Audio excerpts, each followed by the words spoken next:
Uh, okay, I think we're live. It says live. We're live. We are Okay, live. I'm Woo! here with Michelle. She's a medicine woman and a herbalist. And I'm here with Howdy. Mario, her partner, who is a symbologist, a researcher, a tarot reader, and a really amazing guy. And Michelle is a really amazing woman. And their energy and their information and their knowledge is going to come together tonight. And we're going to be talking about astrology and herbs and the symbolism behind it, but also the practical uses of it. Because knowledge without a practical usage, without implementation, is completely useless in my mind. So let's find a way to make this information work for us in our personal lives and to make our lives better and make the world better as well. We can help heal ourselves and also maybe tell our friends and our family about this information. So, Michelle and Mario, do you guys want to start off saying anything before we get into all this? Do you want to introduce anything about yourself, what you're working on, etc.? Hype it up. The floor is Sure. yours. Go for it. Awesome. Well, thanks for having us. This is awesome. And yeah, my name's Michelle. I am, as you said, herbalist, a medicine woman, a homemaker, a kitchen witch, whatever suits you. That is where my passion lies in this life. And I feel like I'm here to help others find these natural ways of healing so that they can carry it on for themselves and then carry it on for their families and their friends and so on. And so I have a podcast called The Healing Home, which it goes live every Tuesday.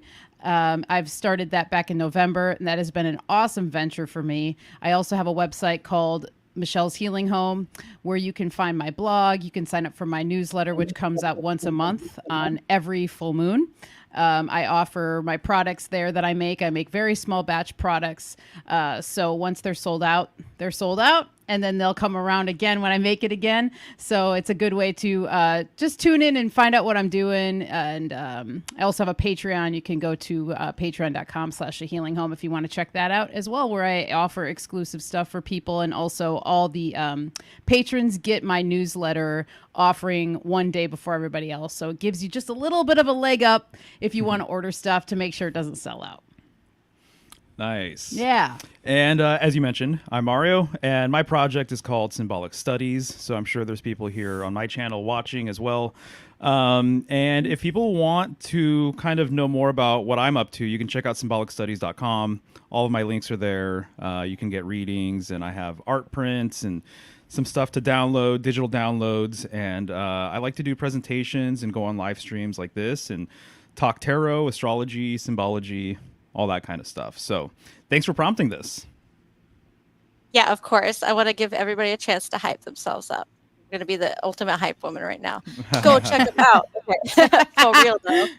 Um, so let's talk about, how we can how we're going to start this off. Herbs and astrology. I think a lot of people think astrology is the stars, it's the planets, it's really, an understanding of ourselves. It's like individuation process.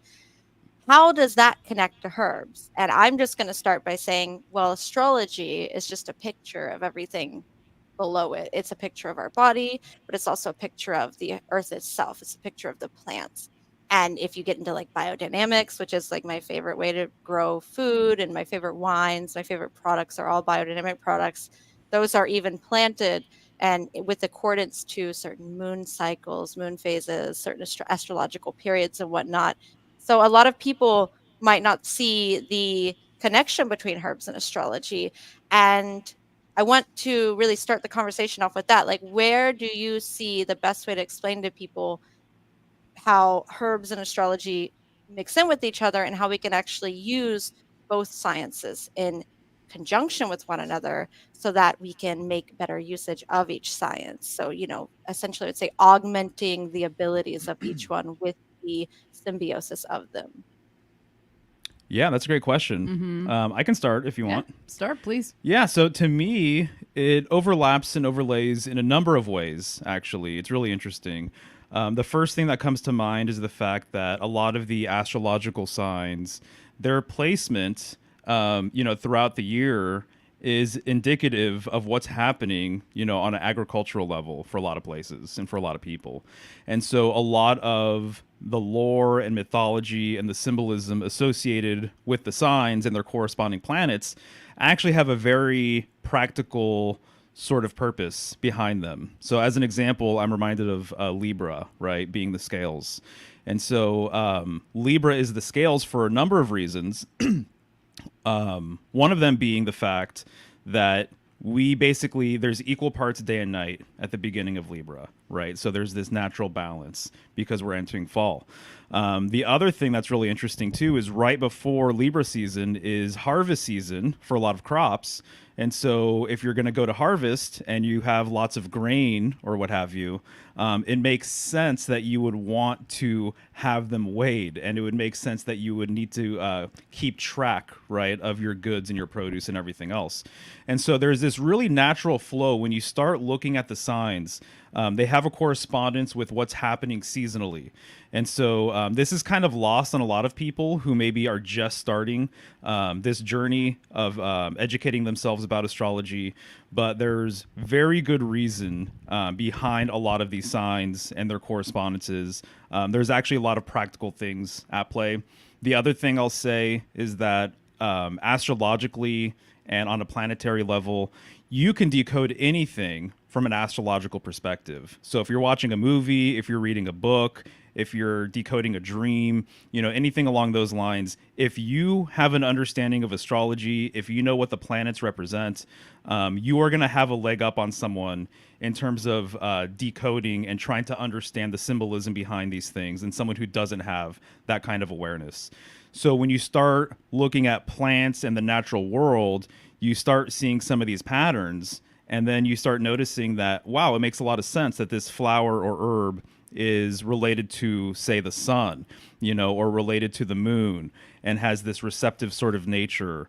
Or we'll be getting into the elder tree and elderberry. And it's really interesting just the way the elder tree is and the berries and what they do. It's just like this perfect sort of puzzle piece that hooks it up nicely with Saturn, right? Yes. And so so I think you can kind of decode anything through the astrological lens, including the natural world. And once you have that kind of understanding as well, it makes it easier in a way to look at a plant, and we'll be getting into this a little bit, the doctrine of signatures. You can actually look at a plant and have some sort of understanding or awareness or hunch that it might do this, that, or the other thing. Or once you learn what the plant's properties are, it starts making sense that it would be associated with certain planets and signs that people have made that correspondence with. So I think it overlaps on a handful of different levels, for sure. I think so too. And even like down to the color of certain flowers and stuff, a lot of the Leo plants, we're in Leo season if you're under the tropical system. So a lot of the Leo plants, they have orange, or they're yellow, or they're golden, or, they have that vibrance, or they might be warming to the system. So that warmth of the sun comes through. They might have drying properties. So if you have like a damp tissue state or something, a lot of times Leo plants can come in and, take up some of that dampness with their drying qualities. So the doctrine of signatures for me, when I started learning that years ago, it was just like a bingo, light bulbs, fireworks going off, because it not only helped me to actually connect the astrological signs a little better, but then also to understand the plants more, because the plants work in such a subtle way, not only in our bodies, but in the astral, in the physical. If you are a sensitive person who likes to tune in and meditate, plants are great to meditate with, because they always have messages for you.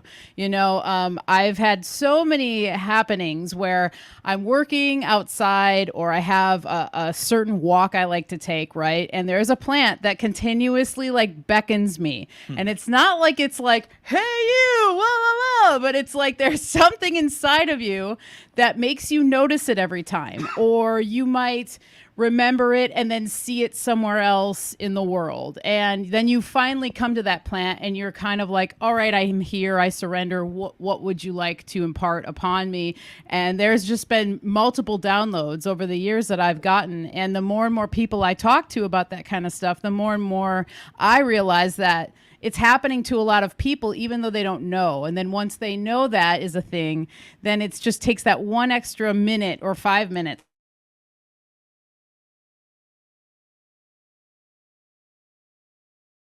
level, and then them really wanting to dive into the world of plants, which to me is beautiful because I really think that all of us, we are plants in our own way, but we all have the plants within us. And God, the creator, the goddess, whomever you want to say, put them here for a reason. And there's a reason why the pharmaceutical companies also hijack them and use them to create their drugs because they know how powerful they are.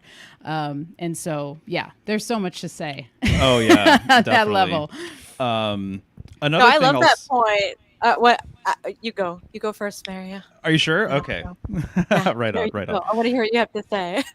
I was just going to say that another angle with everything on how it's related is when you really start looking into plant lore and folk remedies that incorporate plants and stuff, it is surprising how much you can actually pull out of those stories. And maybe it shouldn't be surprising, but really the folklore surrounding certain plants, very, very interesting. There's definitely astrological stuff going on there.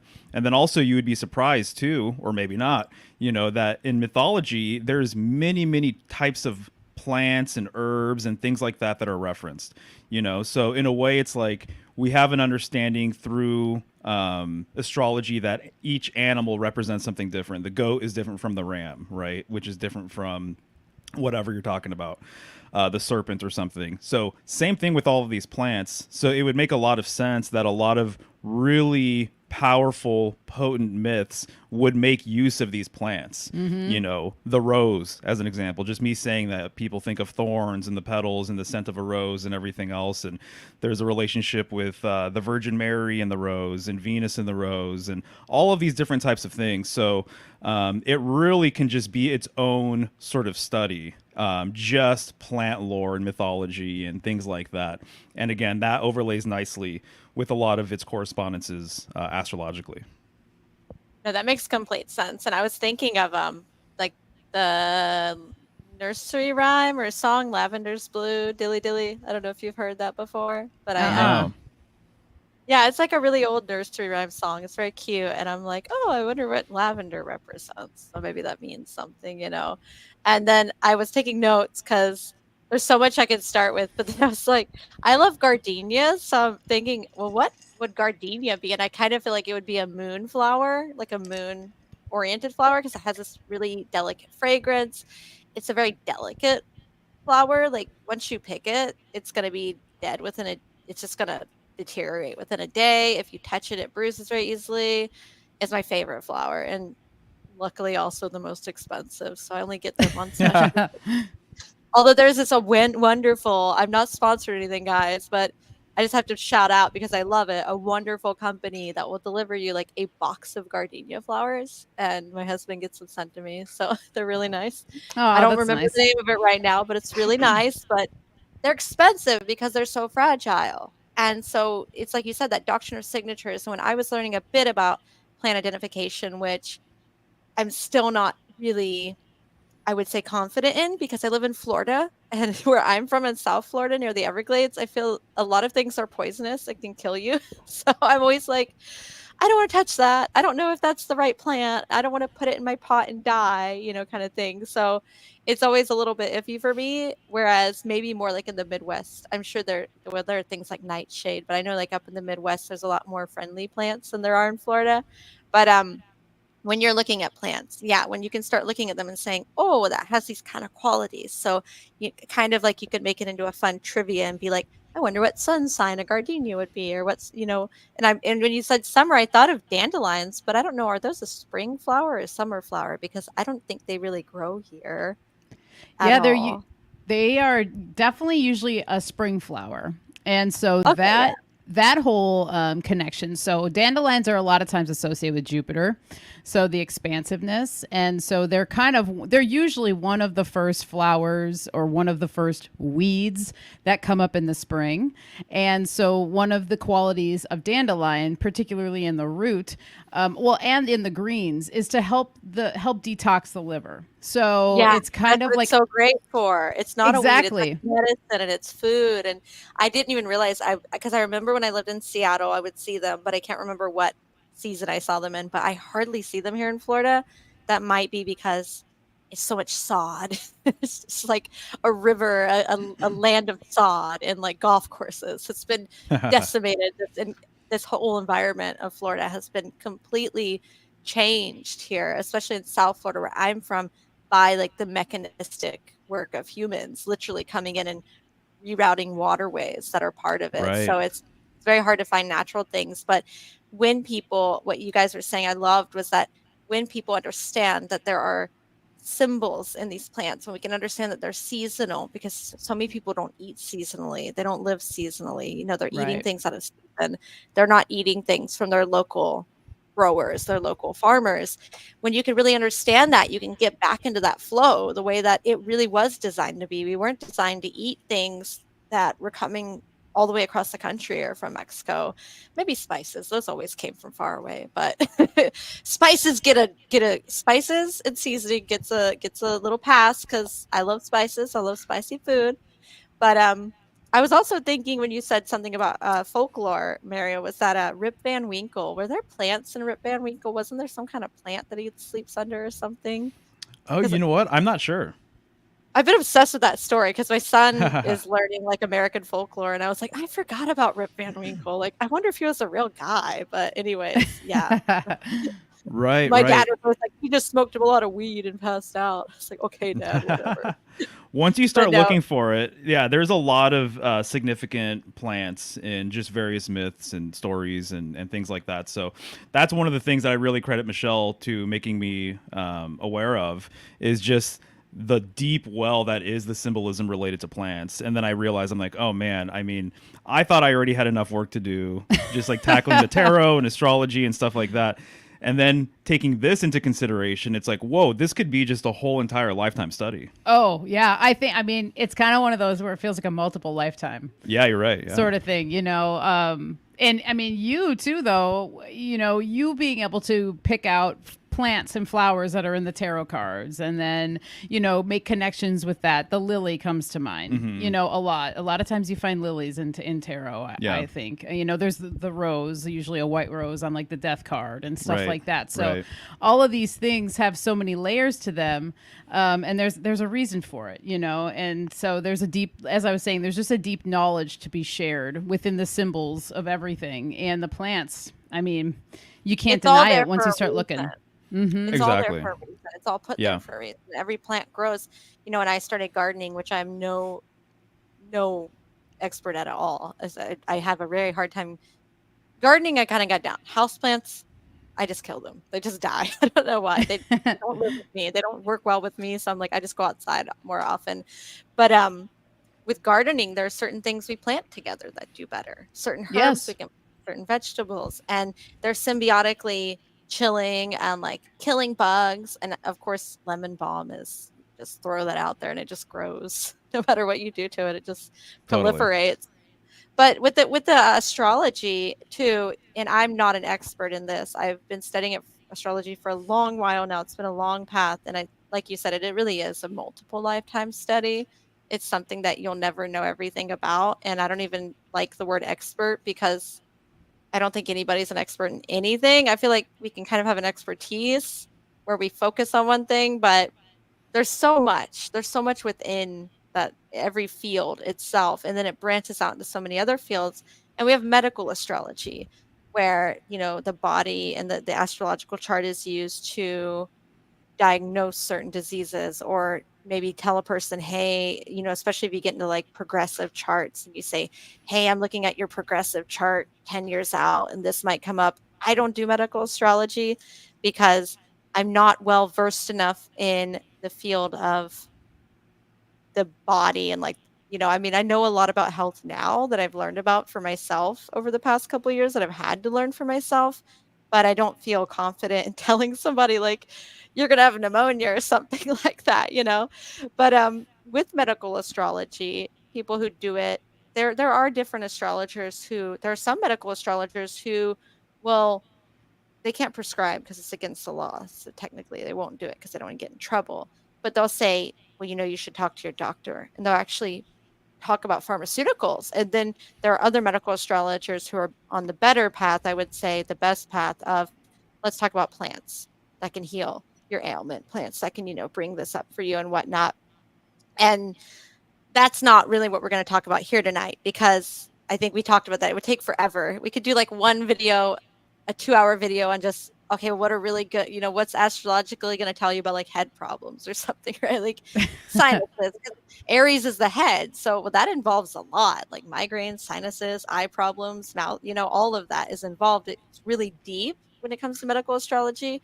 But what I want people to understand here is that it is the symbology of the herb. It's like, because when you're using herbal medicine, and I'm sure you can talk a lot about this, Michelle, it's that it's not herbal medicine isn't like pharmacology where you're taking a pill for a symptom and it's like this quick fix. Like, oh, I have a headache. I'm going to take paracetamol and it's going to, forgot how it works, but I think it does something with like the serotonin in your brain, because I know when I take paracetamol, I feel weird the next day, like, I feel angry kind of, and they've actually done studies that showed that, Tylenol, that's the other name for it, paracetamol, acetaminophen, that, when people take it, they actually have, like, more anger issues because it messes with the serotonin Ah, in your brain, yeah, and so we take these drugs and we just think, "Oh, it fixes my headache."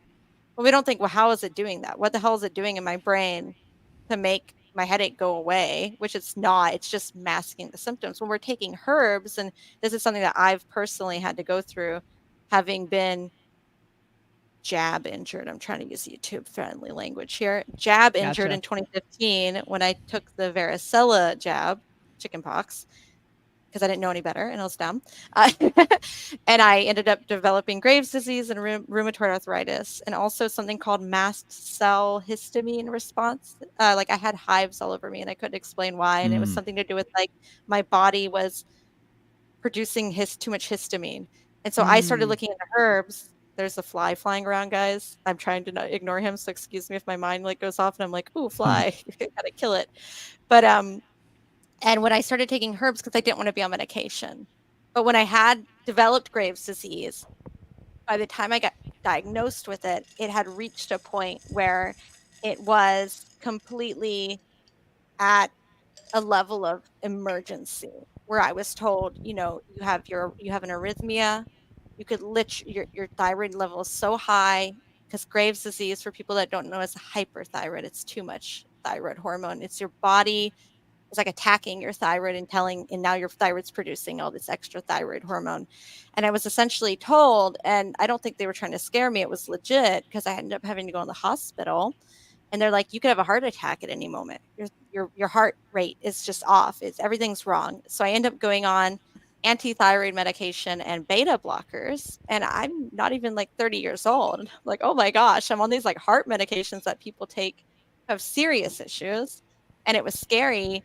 I was thankful because I found an endocrinologist who was like, I don't want to keep you on medication forever. I want you to get off of it too. So she was cool. And I'm lucky I had that, because I really was fearful. And I think there's a place for medicine, modern medicine, when it comes to emergency setting, but sometimes they don't know when to turn the fear down for people and be like, "Hey, we can fix this." And that's what she did for me.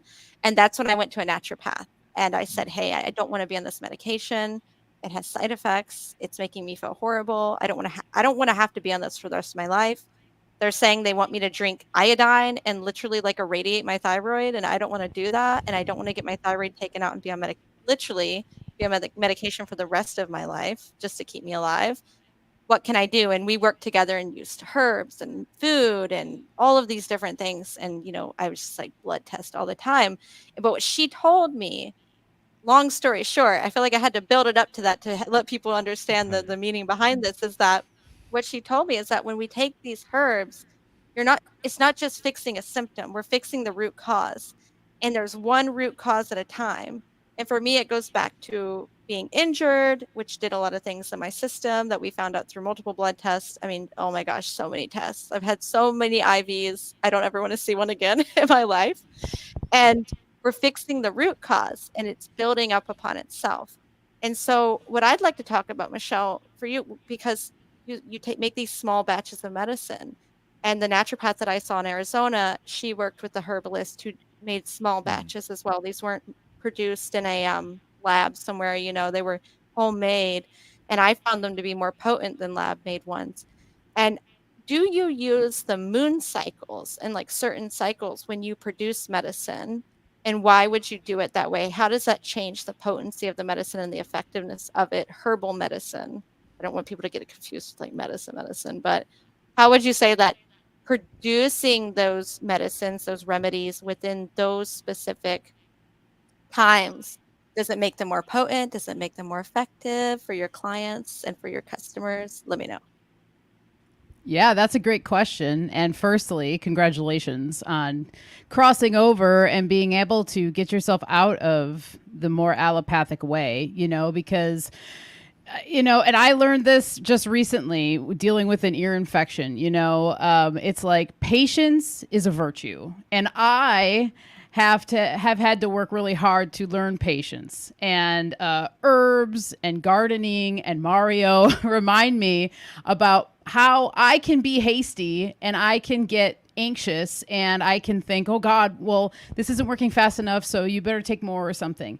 And trusting is like one of the best things to do. So just wanted to put that out there, that even people like myself who are making medicine, who are working with plants, there's always something that can come up and there's always a reason for it. It's trying to tell you something that's deeper, like you said, like your naturopath said. We're working to get to the root. And so I look at anything that comes up from like an emotional standpoint as well. And so that our emotions play a big role. But in terms of making medicine and being with the cycles, yes. What I really like to do is try my damnedest to correspond the planets or the days of the week that correspond with a plant that I'm wanting to work with. So, for example, I'll just use mugwort for an example because it's my greatest ally. It's one of my best plant friends of all time. And so mugwort, depending on who you talk to, is it's ruled by the moon. But there's also people, and myself included in this, who believe that it's also ruled by Venus. So that's sometimes the tricky thing about plants. Sometimes there'll be two correspondences. Sometimes you might read one correspondence in one book and then someone says another. So just to not get discouraged by that. So when I just made mugwort oil just last week, I worked with the Venus energy of mugwort this time. So I harvested on a Friday, Freya's Day, Venus Day. And, to get really technical, you can even go into like the time of Venus. And because, alchemists of old were doing this hardcore, and that's part of the magic. That's part of the medicine that's in there. And that is part of the one of the reasons why you noticed a difference, because in my opinion, it's all about intention. And so if you have that intention that you want to work with the plant on a deeper level, the one of the easiest ways to do it would be to correspond it to its planetary match of it on the day of the week. And then you can take it a step further with the hours. You can do it with the moon as well. A good way to think about it: new moons are good for making medicine. Full moons are good for decanting medicine. Now, it doesn't always work out that way because depending on when you're making something, or you might have to make something fast, you might not be able to do the parameters, but you can still have the intention that you want it to be, a grounded, healing, caring medicine. And giving thanks to the plant is a really big thing that I love to do. Giving the plant an offering every time that I take from the plant, whether it be like some of my hair or tobacco, or like a verbal thank you, coming to the plant and saying, hey, I'm going to harvest you, instead of just starting to cut, all these little things really add up. And I think that that's the difference you get when you're working with somebody who's doing something small batch versus, bigger batches, which there's people that make big batches too that have plenty of good intention as well. But yeah, you can tell a difference, and you can tell a difference in just making it too. It really matters to me. I think making it yourself is such a beautiful thing. We'll have to do another episode about like making your own herbal medicine, because that would be awesome for people to realize it's a lot easier than it seems. I've made my own tinctures before. I've made my own. I make almost every day like nettle infusion, because I was told nettle is really good for me. So I take it and I have a lot of more energy, because I have chronic anemia. Not anymore, because I drink my nettle tea, my nettle infusion every day. Nice. But it's like awesome. getting rid of it. And I do don't come at me, chat. I'm not a vegetarian, okay? So it's not because I'm vegetarian or something that I have chronic anemia. I don't want to hear it. Mugwort, you said mugwort, and I think a lot of people when they hear mugwort, they automatically think it's like the weird trippy dream medicine, but there are a lot other uses for it. And it's like you said, so it's moon, but also Venus. And well, there's two ways. There's two approaches I want to make to this because I'm thinking of mugwort, and I know I used to go to a spa when I lived in Washington State, and it was Korean, and they had this like mugwort tea that they would make, but it was in big buckets, and you would just pour it over yourself. It was one of those spas, women's spas, where you Oh, go in and you're all naked, and it's awesome, and you're just like pouring this mugwort tea all over yourself, and it was really good for your skin. And they go in and they like have these loofahs, and you lay on a table, and they scrub you. They just scrub you down, and you come out as smooth as a baby. It's absolutely wonderful.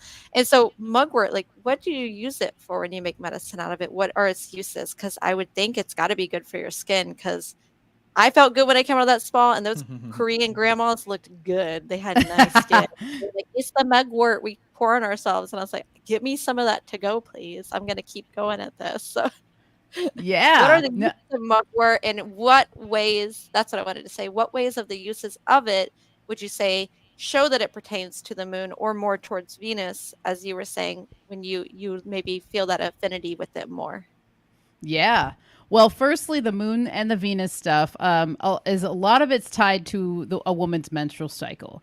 Because one of the things about mugwort, aka cronewort, by the way, so it has wisdom. There's a lot of wisdom in mugwort. So I like to think of mugwort as like a grandmother plant. The knowledge that she holds is really good for people who might be going through a time where they're needing a little bit more wisdom. They're needing maybe someone stern to tell them how, like it is. Mugwort, as you said, a lot of people know it as a dream plant.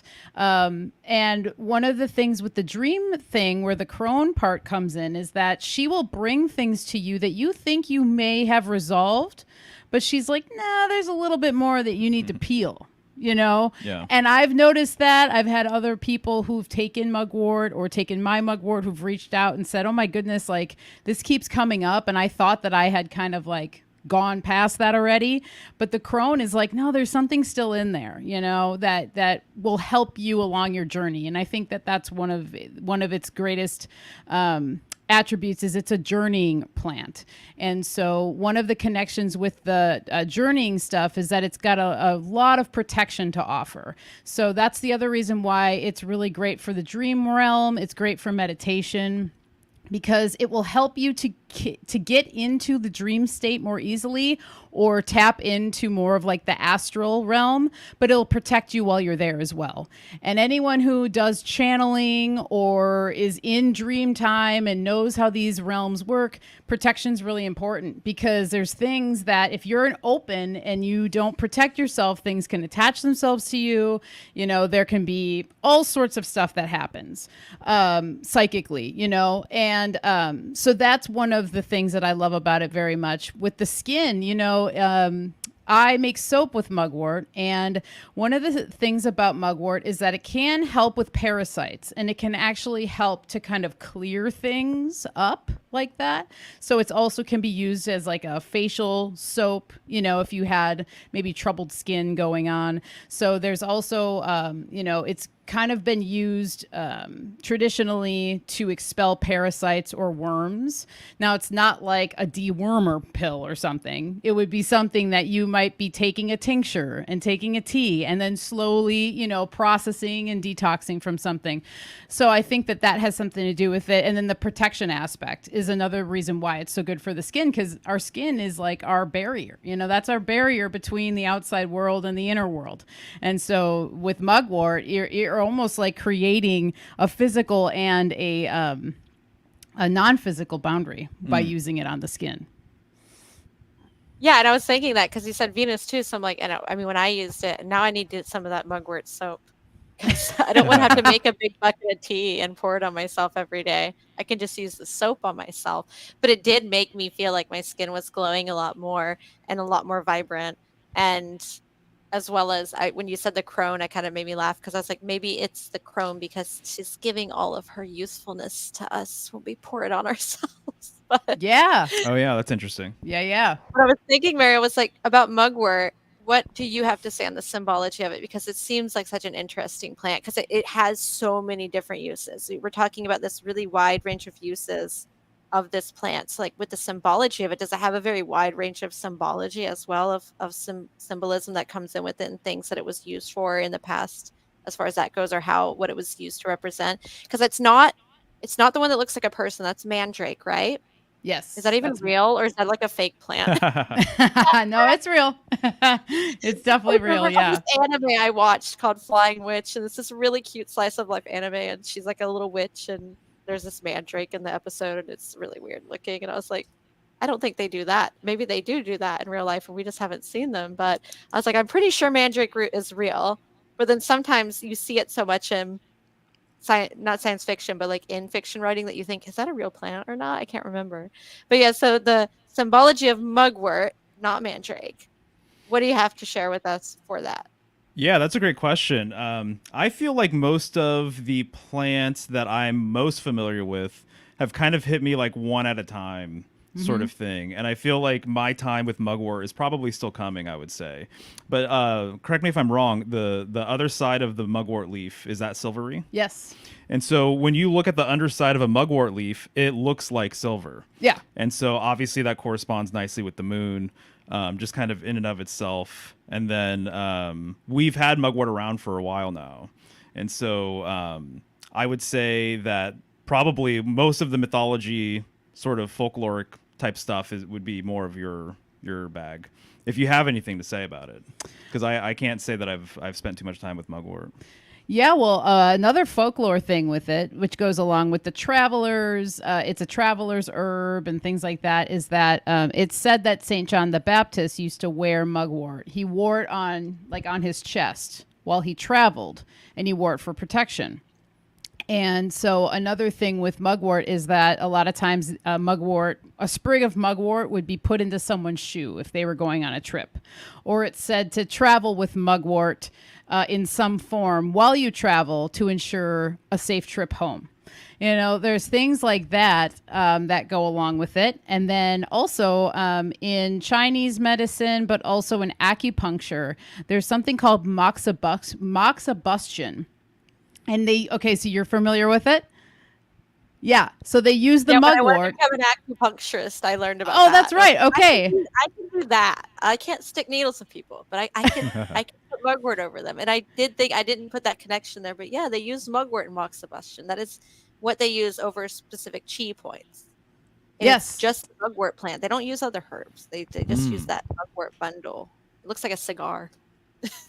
Yeah, So and it's that underside of the leaf that Mario was talking about that kind of helps it to combust, because when you have mugwort and it's dried, if you crumble it, like it sticks together, and that's probably not the only reason they use mugwort. Obviously, they know symbolically and all the things about it that why they would use it, but the movement. See, they're going back to the travel. That's that more of the travel aspect of like when you're waving the smoke over these points, you're stimulating movement. So it's like there's safety in that mugwort, and there's safety in the release of the movement, because it's like the mugwort is helping it to travel safely through and transcend or send you the message that you're supposed to learn.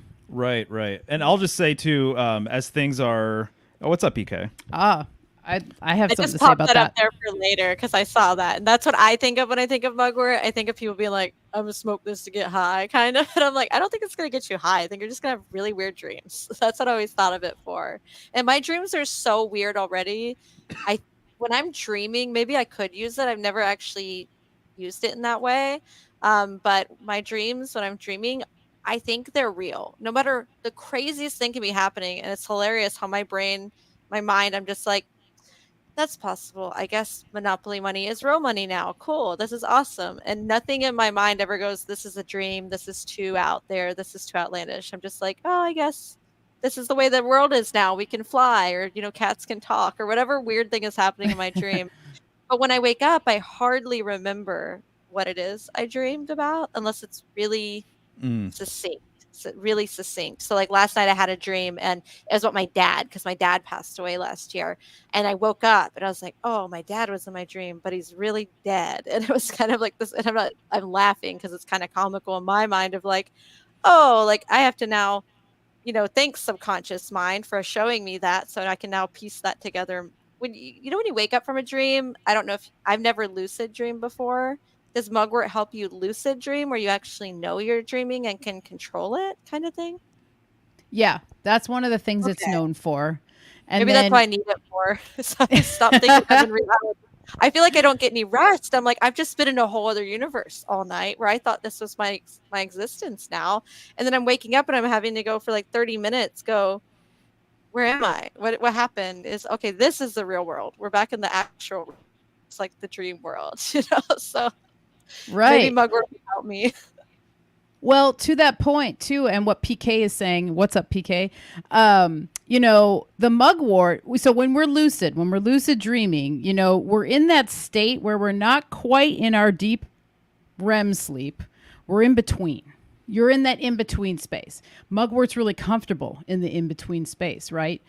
And mugwort keeps your mind a little more active. So sometimes if you have it, it might be stimulating thought. And so maybe it was more stimulating to PK, more than you thought it might be. But she was like trying to keep you in that in between space where you might have been able to tap into something lucid.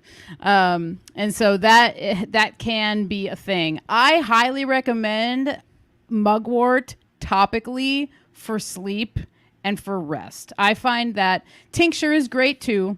But I think like if I were to say, my top ones would actually first be tea, then oil, then tincture, then smoking. That would be my order if I were to suggest anything for people. But then again, everybody's different. So, someone might have tea and they'd be like, what? I was up all night, whatever. But, I think that tea is a really gentle way. And one of the actually, a Scandinavian tradition would be to have mugwort and honey tea before they would like do any kind of channeling work or any kind of meditative work, and specifically before going to bed. So there was that connection there that I know that's like definitely a Swedish Norwegian tradition that was something going on. So I'll say related to all this stuff, Michelle has made some mugwort tinctures.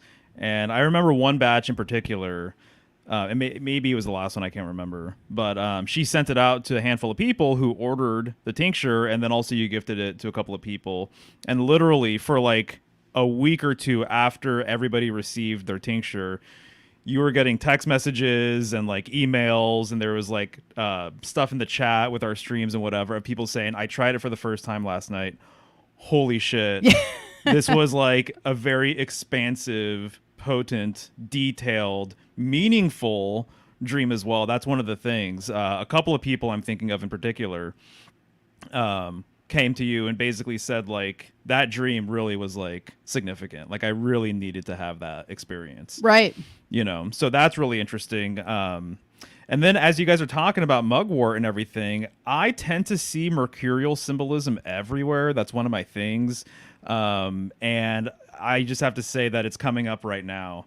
So just given the fact, so Thoth, right? Thoth would be the Egyptian correspondence for Mercury, most people would say, right? And a lot of people kind of forget that there's a lot of potent lunar symbolism with Mercury and Thoth. He was like a lunar deity. And so he even has the sigil for Mercury. He has those horns, right? It's like a crescent moon in a way, you can say. And so the crescent moon itself, obviously being lunar symbolism, some people have equated it to being like an ark or a ship or a boat or something like that. And Mercury being the messenger of the gods and everything, you're just reminding me of all of these correspondences with Mercury, going from here to there. Mercury is also known as quicksilver, right? Oh yeah. And then the moon's always changing; it's always constantly morphing. So there's this cyclical thing, obviously, going on with the moon. And then you mentioned the in between space, right? Which would be like liminal spaces, and I think that's where Mercury is like strongest, right? And so, I'm obsessed with liminal spaces. Don't even right, get me started. I want to do a whole episode on liminality because it's just aesthetically and everything about liminal spaces. It's just I get like an excited child when I talk about them. yeah, I can I see. just That's awesome. played a game called The Complex. It's made by a 17-year-old Icelandic kid. Amazing, amazing graphics, and it is the absolute like liminal game. It's kind of based on I don't know if people ever like the Backrooms lore, like the creepypasta Backrooms, but it's just this. Oh my gosh, I have Scorpio.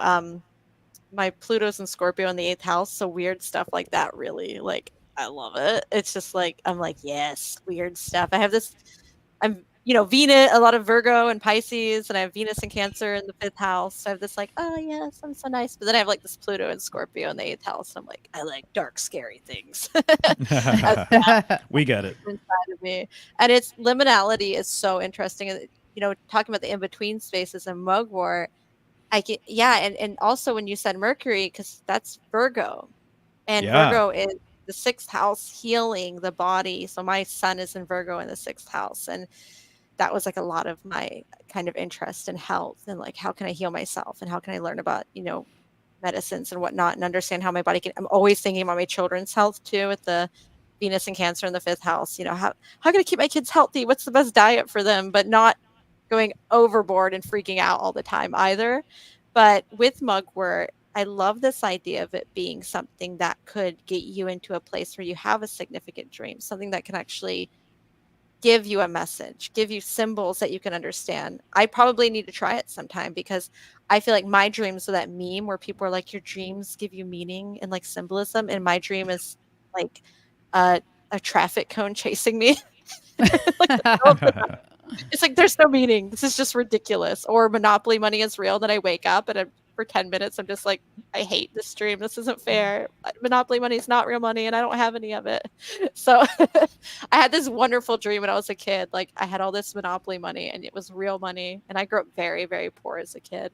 So when I woke up, I was mad. I was like, dang it. I really thought for a second when I woke up that it was still real. And I was like, yeah. And I was like, darn it, it's not. So I think I need some meaningful dreams that can give me some answers, but maybe I don't need them because I'm kind of content and comfortable now. And I'm just like, not really ever, maybe I don't need mugwort because I'm just at this place where I'm like, that's cool, kind of a Big Lebowski vibes, just the dude vibe kind of going Yeah, on in my life. yeah. I'm No, just not that's a even looking good for a spot. reason for anything anymore. It's just like it's all what it is, man. So it's good. So maybe mugwort would just be like too much for me. Who knows? I always get a little bit nervous, like you said, when you get anxious about medical things. I can really empathize with that because Mm, I am very natural. But when it comes to things like UTIs, I get absolutely freaked out about because I almost mm. died of sepsis from a kidney infection once. And I was in the hospital for a week and Wow. I was on antibiotics for like a month. And I was 30 weeks pregnant with my firstborn when that happened. It was really, Wow. really scary. Yeah, it was gram negative E. coli sepsis. And it's a miracle they said that I didn't lose any fingers or Whoa. arms because people usually lose arms when they get this disease, and especially pregnant women. And I didn't. And I was like, I guess I'm here for a reason. And I'm not going to complain about life anymore ever again. So I try not to ever again complain about Right. anything.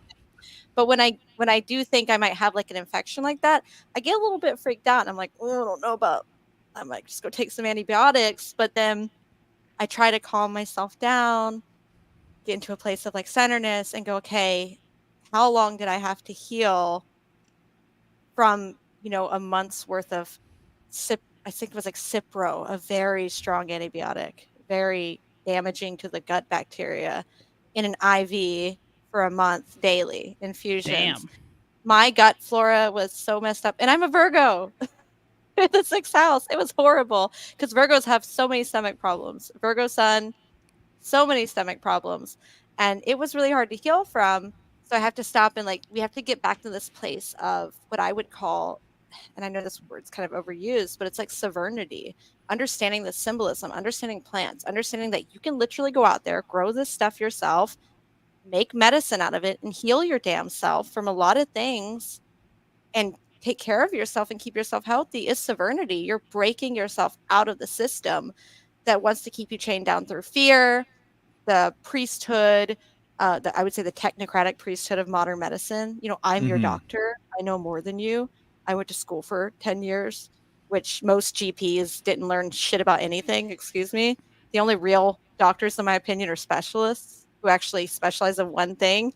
GPs just throw out pills like candy. And I'm not saying that to be rude to the profession. There are many great family practitioners, but the modern day GP is just, I mean, you could go to them and say you're sad and they'll probably give you Zoloft or something, and God knows what you'll do when you're on that drug, you know, go like off yourself or something. I'm very kind of picky about those kind of people, but it's just this fact that the more that we can understand that this is accessible and that it's something that we can do safely, and there are some, I'm sure, you know, things that we have to be careful about. There are contraindications. You know, make sure you do your research before you take certain herbs if you're pregnant, if you have certain conditions. And people get so freaked out. Like I remember talking to somebody about making a tincture, and one of my friends, when I was way younger, years ago, like back in like 2011, 2012, which is crazy to say that that was years ago now. I'm like, oh, I feel old. And she was like, is this safe? You know, is it safe to take? And this girl was on like 3 different medications with Right. really bad side effects. And I'm just Exactly. like, you know, yeah, it can be a problem. Like I think I was using ginkgo. No, it was gotu kola, Mm-hmm. the Ayurvedic herb. And that with that one, you shouldn't take it for more than so many weeks. Take a break because it can be taxing on your liver. So the fact that people can understand that, the more that we can understand the symbolism behind these things, the more that we can see that these plants are here for us to utilize, and it's something that we can do in our own homes, the more sovereignty we have in our lives. We're not being taken hostage essentially by fear, because that is what sells pharmaceuticals. It's fear, you know, oh, the Kufid's gonna get you know, Sure. all the things, you know, Yeah, it's yeah. coming. No, exactly right. And to me, one of the amazing things is that I'm sure, or I don't know how many people have heard of this, but we've met many people over the years who have heard of this phenomenon that things that you need will grow around you, essentially. So Yeah, some people have basically been like, hey, there's this new flower that I've never literally ever seen in my backyard before. But for some reason, I'm starting to see it this year. Mm-hmm. And then they look into it and then they find out that it has medicinal value. And then they realize, like, oh shit, that's exactly what I need right now. You know? So it's really, there's this, I don't even know what you would call it, this spiritual or metaphysical or some sort of woo angle where it seems as though things will come up that are needed. You know, so if you have the eyes to see it, it's kind of this amazing, incredible, beautiful thing. Yep. And so even when we moved a few years ago, getting to know the plants that are around this region and stuff, I think we kind of came to a couple of those conclusions where, oh, it's kind of interesting that we live here now and there's an abundance of X, Y, and Z. You know, Yeah. curiously enough, that's stuff that we could use ourselves. Yeah. And to that point, you know, if you live in a place like where we're at, you know, where you can like pee outside in your own yard, you know, the whole idea that like your DNA, like you're encoding your area with your DNA. And so things are going to be attracted to that, or you might have something in your own DNA that is going to be able to transfer over into nature and then produce the plant that you want. I know that that sounds far out, but there's this guy, his name is Matt Powers, and he talks about how like when there's a spontaneous plant that like pops up, that there's like the DNA may have been in the soil already for that, or like it was transferred by somebody or something like that, but that like it's possible for things to just spontaneously come up, and it's all with like the DNA of the area or what was there or what could have been there or what's supposed to be there in some way. What our Well, friend whatever's growing in my Ben. backyard is for my dogs because they pee and poop all over my backyard. It probably is. Constantly That's cleaning up hilarious. dog poop in my backyard. But I have bamboo in my backyard and sod, And I'm not really familiar with North Florida, so I'm still kind of learning, what can I Yeah. pick here? What's safe to pick? Right. So, Well, what I was going to say, actually, because you mentioned the poison plant thing, I'm not sure if you're aware, but there's a whole sort of thing out there of people who actually have poison plant gardens. Michelle has a book just on poison plants. And oftentimes, the poison plant, she could talk about it more, but oftentimes the poison plant is excellent medicine. It's just about the dose. Yep. And that a lot of the fear behind certain plants and weeds and things like that, some of it is basically propaganda, essentially. Yeah, definitely. That's a great point. And I thought of that earlier in the show, so I'm glad it came back up because, dosage is really important. And so you can do this with even a plant that's not quote unquote poison. The smaller the dose, sometimes the better. More on like the homeopathic level where you're dealing with something that's like super diluted, and that could be really potent. But specifically if you're working with like trauma or something, on the more of the emotional level, I always lean towards the smaller dose because a lot of times just one drop of something, one sip of tea even can like bring up a lot of emotions that you may need to be tapping into to figure out what is going on with you on a physical level, or emotional, but the poison plant thing is really intriguing because, take, for example, like mandrake would be considered a poison plant because if you were to take that, at a high dose, it could be fatal. A lot of times these plants will cause organ failure because it's a poison if you take them in high doses. Because a lot of them, all of the poison plants actually, nightshades in particular, all are high in alkaloids. So if you have a lot of alkaloids coming through your system at once, that can be really fatal. It can do damage to your liver, it can do damage to all sorts of organs. But if you take something like mandrake, or another one that comes to mind is called poke root, which I've taken personally for like, an abscess tooth or something. One drop is like what you start with. And a lot of times one drop is all you need. And one of the guidelines for the poison plants is that you would take one drop, one day. And then maybe the next day you take two and you see where you're at. And then if you still felt good with it, take 3. And you'll get to this point with those plants, poke root in particular, and I've gotten there, where you start to feel like a little bit disconnected, like your head and your body are disconnected. And you're like, okay, I feel not normal, but I don't feel messed up. You're not like drugged out, but you just have that feeling. That would be your threshold. So then okay, 3 drops, I'm good. I'm not going to push it, and you could push it, but it's like, what's the point? If you're feeling that way and you're already getting those hints and your body's giving you that hint, that's one of the cool things about it, the subtlety of plants and then the subtlety of the body too, because one of the things that I always try and constantly remind myself is that our bodies are built to heal. Like they are built to heal on their own. But sometimes we need to bring in other things like plants or, whatever your choice, whatever your method is. Sometimes you need a little help, and that's okay. It's okay to admit when you need help, right? But I just always try and remind myself of that, is that like, hey, whatever's coming up is like, what's coming up to be healed is usually the first question that should be asked, in my opinion. And it's not asked by allopathic doctors. It's usually not even asked by naturopathic doctors. What's up? What's coming up to be healed? Well, let's look at the organ system. Let's think about what was going on in my life leading up to this illness. What am I thinking about right now? What's going on in my life? I'm not sure if you're familiar with German New Medicine. Okay. So that, is the concept that, our traumas and our emotions play basically the entire role of what happens to us. Besides something like a parasite or a toxin or a bacteria or something, which kind of they see as like, that can be something that can happen outside of what an emotional traumatic event would do.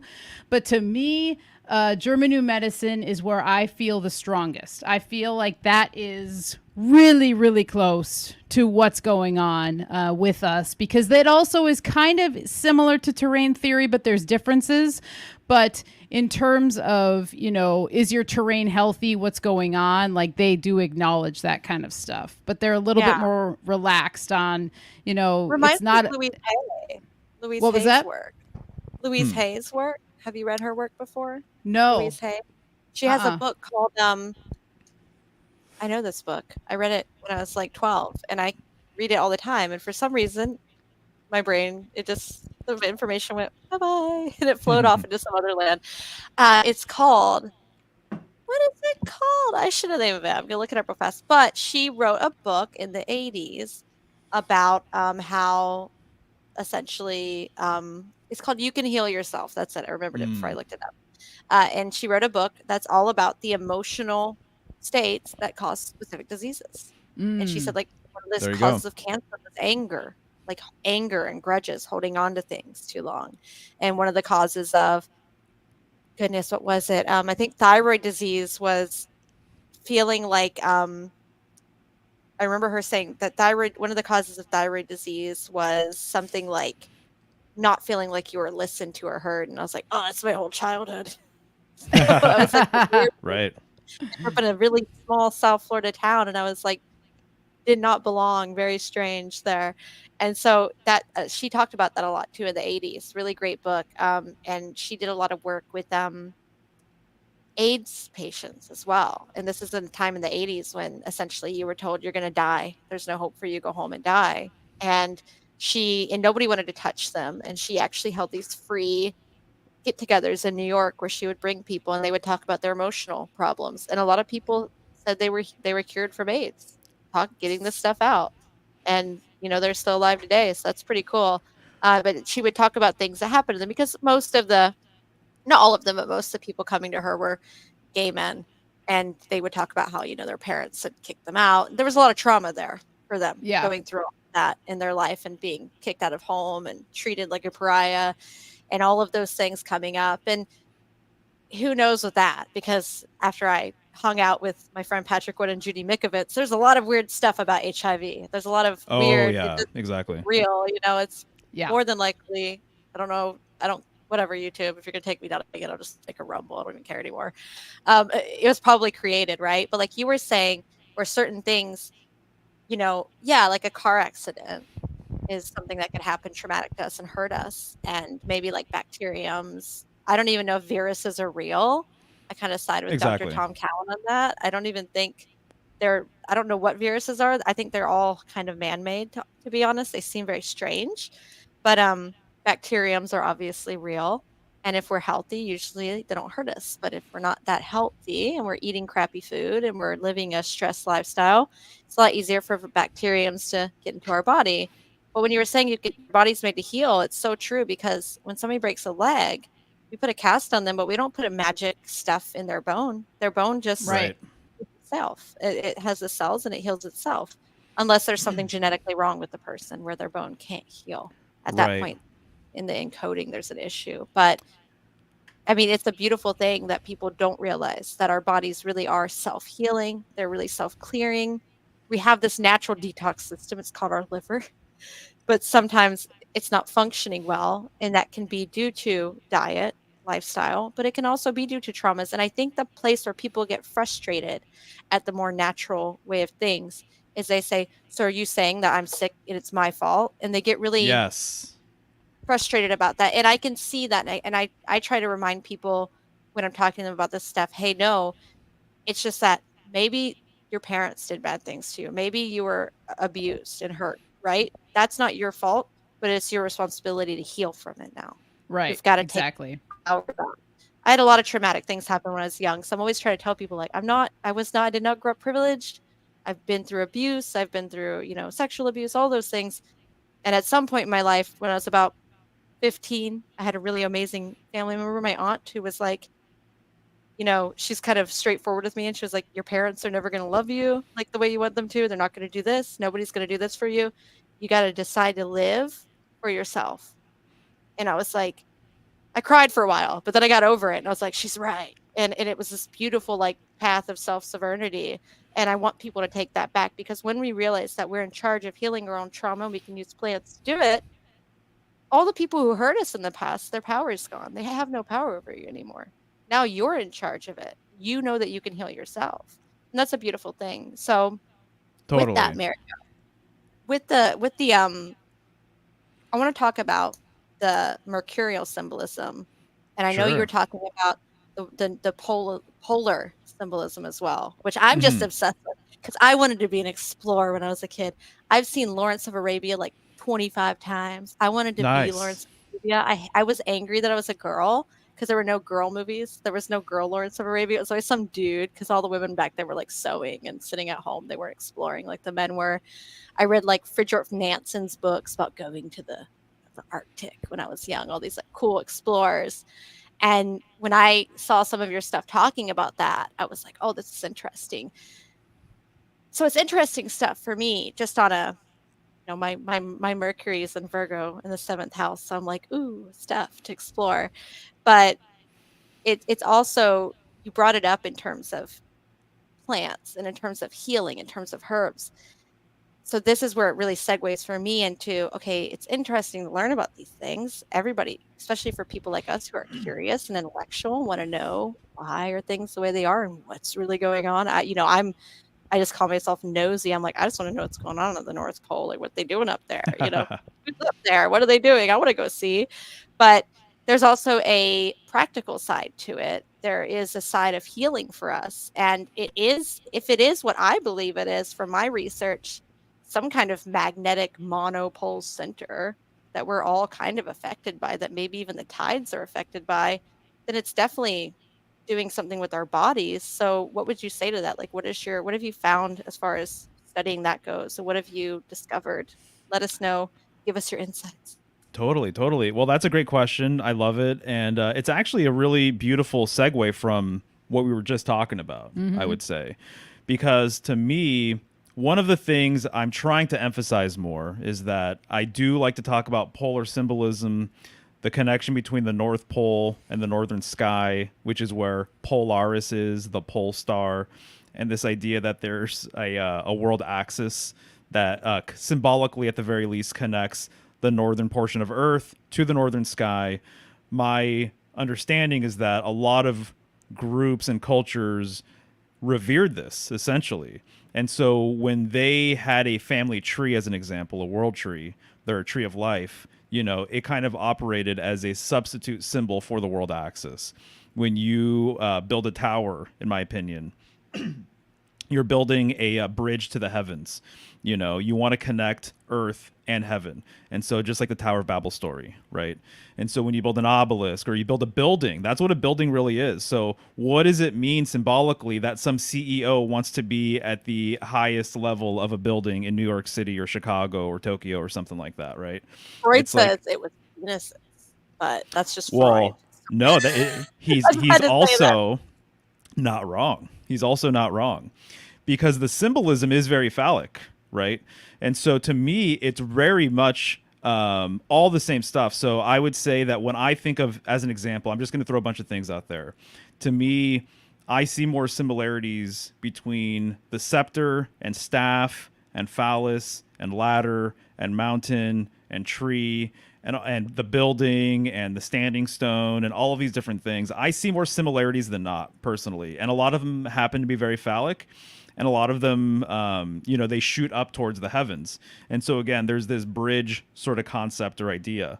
My personal opinion, and I have the same general sort of understanding of things as Longo does, but there was an Arctic origin, right? And so we came from, in my opinion, this sacred center, which I would say also too is the sacred center of the toroidal field that we live within. So if you look at a torus field, there is this center, and the middle portion is the hyperbola, and this would be the central axis. This would be the cosmic axis. This would be the axle of the universe, essentially, from my perspective, right? And so we do originate from the center of the torus field, and guess what? We return back to the center of that same exact torus field. And so, As far as souls go, like reincarnation or yeah, yeah, totally. And so, to me, it would make sense then if everything came from this sacred center and returns back to this sacred center. To me, it would make sense that it would have a correspondence with the North. A lot of different cultures and religions have said that the throne of God exists in the northern sky, or that the primordial goddess came from the northern sky, or that sages came from the north. You know, all of these different types of things. But at the end of the day, it really has to do with just this concept of the center, right? So there's a center to this reality, and there's a center to any symbol that you want to decode. And the same way, there's also a center to self. And how many, you know, groups and philosophies and schools of thought have emphasized this sacred center, going within, and this idea that as you go within, you're going to have a greater understanding of the universe. So know thyself, and you'll know the universe, right? So that print behind you, the mandala, right? It's like everything is revolving around, as beautiful as all of the petals are, as lovely as all of the details are. And I'm all about it. I love it. I've been a graphic designer for 20 years. I like making that kind of stuff. I think is it's it a good fantastic. background? I got it because I live in Yeah. an old house that we bought because like we bought it in the middle, like my dad passed away and we were like, oh, we'll fix it up. And then reality set and we're like, no, we're having a new house built in South Florida. I was like, we're not spending $50,000 to fix up an old house. It's not happening. It's too much. But the walls are really disgustingly blue. They're like hospital style blue, like that dark kind of light blue. It's like light but dark. And it reminds me of being in a hospital, but I'm too lazy to paint it because I'm not going to live here that much longer. So I'm just going to make it look really pretty and beautiful. It totally works. It's timeless. It's classic. I mean, does it not remind you of like Eastern mandalas and different sort of sigils that you can meditate on, like the Sri Yantra and things like that? You know, what all of these symbols have in common, what the bullseye has in common, so many different glyphs and icons out there, is that they have the symbol for the sun, right? It's a dot with a circle around it. It's the circumpunct. In my opinion, I actually think that symbol used to be more of a polar expression. It had more to do with this northern sort of concept, or the sacred center concept. A lot of ideas that used to be polar in nature during the polar tradition. In my opinion, what appears to be the case is that a lot of symbols transitioned over to having a solar understanding. So there has been this switch from polar to solar. And I like to say that it might be more accurate to say that we live in a polar system and not actually a solar based system. But what these icons have in common is that sacred center. And so to me, when I see that, I think of all of the sacred centers that have ever existed. I think of the sacred center of the cosmos, of this planet or plane, whatever you want to call it. That's more of my bag. I tend to think that we live in a geocentric reality. And I think that under geocentrism, the northern sky and the northern portion of Earth being the sacred center of this place, it was way more understood. It was emphasized more, and people's relationship with the Earth was actually more intact, and also their relationship with their physical terrain. There's an as above, so below correspondence between your body being symbolic of the Earth itself, your terrain having a relationship with the terrain that you live on.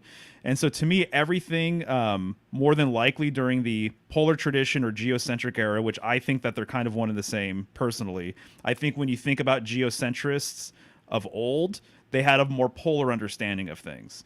And so to me, when I see that sacred center, I think of the sacred center of the heavens, the cosmos, this planet or plane, and then also our own sacred center. And as we're saying, that is where the real healing happens. You know, one of the amazing things that I really appreciate about German New Medicine and some terrain theory stuff is the symbolic aspect of the fact that, as an example, people have said that, you know, under German New Medicine, some people who have heard something that was traumatic or hard to hear have developed hearing issues. Some people who developed vision issues saw something that they didn't really care for. Some people, our friend who actually wrote a book on German New Medicine, he has oral issues, and it's because he says he hasn't expressed himself. he wasn't heard, essentially. So some digestion issues go back to the fact that you have a hard time digesting information, which is really fascinating and interesting. So I think that there's a really intriguing correspondence symbolically here. And again, if you have the symbolic awareness under your belt, once I started learning about German New Medicine and Michelle was telling me about these various conflicts, I'm like, well, geez, that makes a lot of sense. So people who, if you hurt your right ankle versus if you hurt your left shoulder, you can actually look up to see the energetic sort of signature or quality of that injury. And it's fascinating how much it often overlaps with what you actually just went through. Yes. So whether you are aware of the injury and how you got it or not, and something started to develop or whatever, you can look at the symbolic correspondence and have a new layer, at least, to understand what it actually might mean to you. And people have been doing this for seemingly a very, very long time. But to get back to Mercury real quick, Mercury being the messenger of the gods, my opinion is that symbolically what's been said throughout the ages is that he uses this world axis to get from place to place. So he's the messenger of the gods because he goes up the world axis. And I think that when you see a serpent wrapped around a tree, it's kind of a very similar sort of metaphor. It's Mercury going to the heavens above, and he can go to the underworld below. Although there's lots of interesting stuff with different groups having their underworld be at the northern sky too, which I think is super, super fascinating. But Mercury, I think, is a polar deity. And I think that if you're interested in magic, if you're interested in healing, manifesting, if you're interested in understanding self, I think Mercury is like kind of where it's at for me personally. It's really unlocked something within myself. I love the fact that Mercury has been considered like a divine androgyne, feminine and masculine. I think it's good to understand both sides, your sacred feminine and your sacred masculine, to have an understanding of the darkness and the light, of the positive and the negative, of the above and the below. All of the Hermetic principles, basically, polarity, right? So polarity. And so Mercury is heavily tied just to the idea of polarity in general. And the Taurus field and the world tree, there's a lot to say about polarity and how, the world tree or Taurus field kind of expresses that polarity. With the Taurus field, one side's projecting, the other side is receiving. With a world tree, there's roots that go underground that aren't seen. They're in the darkness. They're within the soil. Then you have the trunk, and then you have the branches that fan out and, absorb all the sunlight and everything else. So I anyway, love that because I was thinking of Steiner, Rudolf Steiner. I've read a lot of his works, and I love his anthroposophy. It's very interesting to me.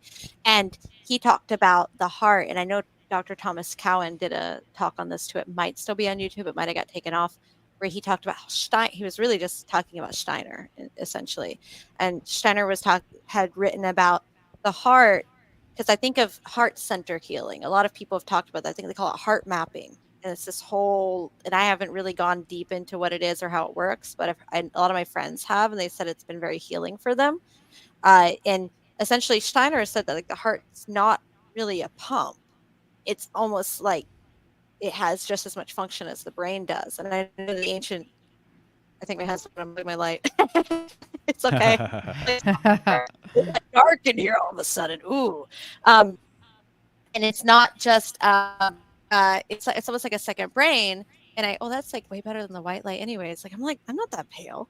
I spend a lot of time in the sun out here, and the Egyptians had that belief that the heart was it was more important than the brain even. And we have a very mechanistic view of the body now, like love is just chemicals in your brain, like going off, and your brain controls everything. And I even use that symbolism sometimes, and I have to correct myself and say, no, the mind. I'm not just a machine. I don't have an existential moment where I'm like, maybe I'm just a mechanistic thing in a useless, meaningless universe. No, because that's a psyop. It's a psyop to believe that you evolved out of some primordial soup and that you're just here for no reason and that everything exploded out of nothing and that nothing has any meaning.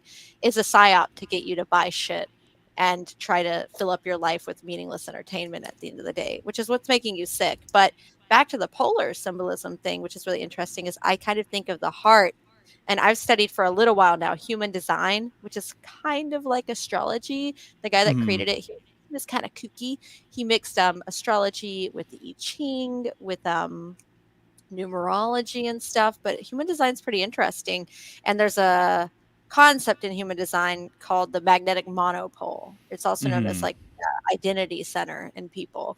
And the guy that did human design that kind of brought it around, he was more big bang neutrinos kind of dude. But I think what he didn't realize subconsciously and that he was doing was he was actually bringing up that polar kind of understanding that we essentially human design is like we have these magnetic monopoles, and that's like we either like draw people to us or we repel. And Mm. there's like a lot. It gets really kooky crazy, but I love it. It's kooky, but I kind of stick more with astrology. But Right. it's interesting. Human design is very interesting Oh yeah, no, thing. I totally agree, for sure. And Yeah, have also, you I'll looked just into it say a little bit? I have, yeah, and I've given, or a few people have given me human design readings with my chart and I everything used to else. do them for people, and they're really fun, and then I kind of went back to astrology just because I wasn't jiving with everything, but it has helped me a lot. I will tell people, if you haven't looked into human design yet, I will say finding out that I was a manifester explained a lot for me when it comes to, like, my entire life and being like, "Oh, that's why when I walk through a market, people just get the fuck out of my way," and, like, they just like the Red Sea parted for Moses, and I'm just like, all these people are just moving away and whatnot, but this magnetic this magnetics, because the North Pole is, like, magnetic, so, like, some people say there's maybe some Right. magnetic mountain there or something, and you talking about the entrance. So it's almost like the entrance to the underworld, but also like the entrance to heaven or nirvana or whatever people want to call it. And it did make me think about Steiner's work with the heart, that because Rudolf Steiner was really awesome. And if anybody's not read him, I'd say start with his book. It's his first book he wrote called The Philosophy of Freedom. It's awesome. It's a wonderful book, absolutely wonderful. And but in his other mostly which was lectures that were transcribed that he did, he talked a lot about bees. His work on bees is really interesting. Like he was really into bees, and his work on the heart was very interesting. And he had this kind of prophecy. I wouldn't call it a prophecy, but it's kind of like a idea that he had. And he was like, one day they're going to make this inoculation that will essentially like cut off a person's connection to their soul and to Yes. their heart. And he saw the heart as the connection to the soul. And we're talking about soul healing. And so I don't know. We're not birds, so I don't think I don't know how many magnets we have in our heads. Some people think birds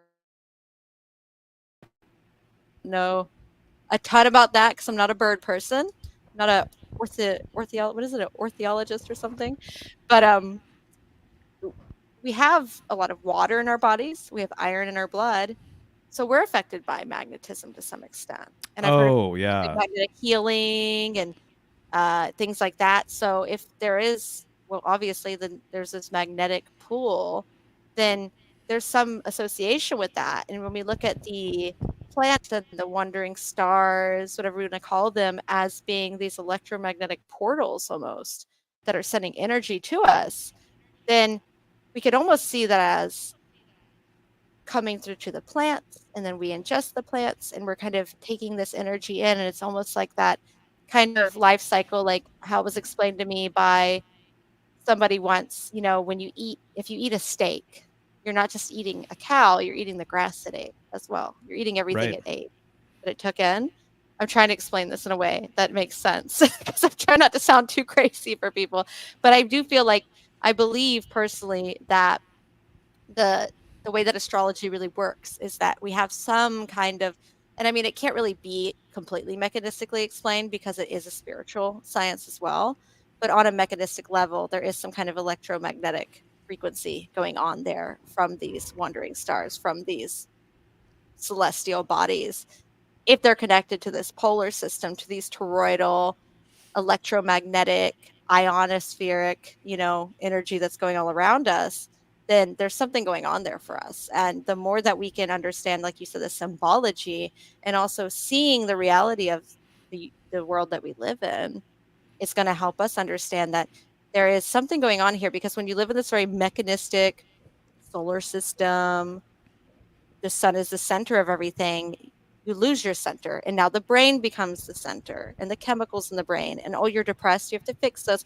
And it actually is so interesting how one worldview, as simple as what's the shape or nature of the earth, can lead and trickle down into a completely step-by-step worldview of, now you're, if you're believing the lie that all of this is true, that the sun's the center and everything's mechanistic, and it's going with, like, Newton's law of movement and gravitational relativity and all of these random theories everybody's thrown out there to try to explain how they think things are, you go down the rabbit hole of getting to the point where you believe that you're mechanistic, and now you're just a That's it. machine that needs oil and, a tune up, and you're not this whole holistic being that has a soul and has experiences and has come here to experience certain things.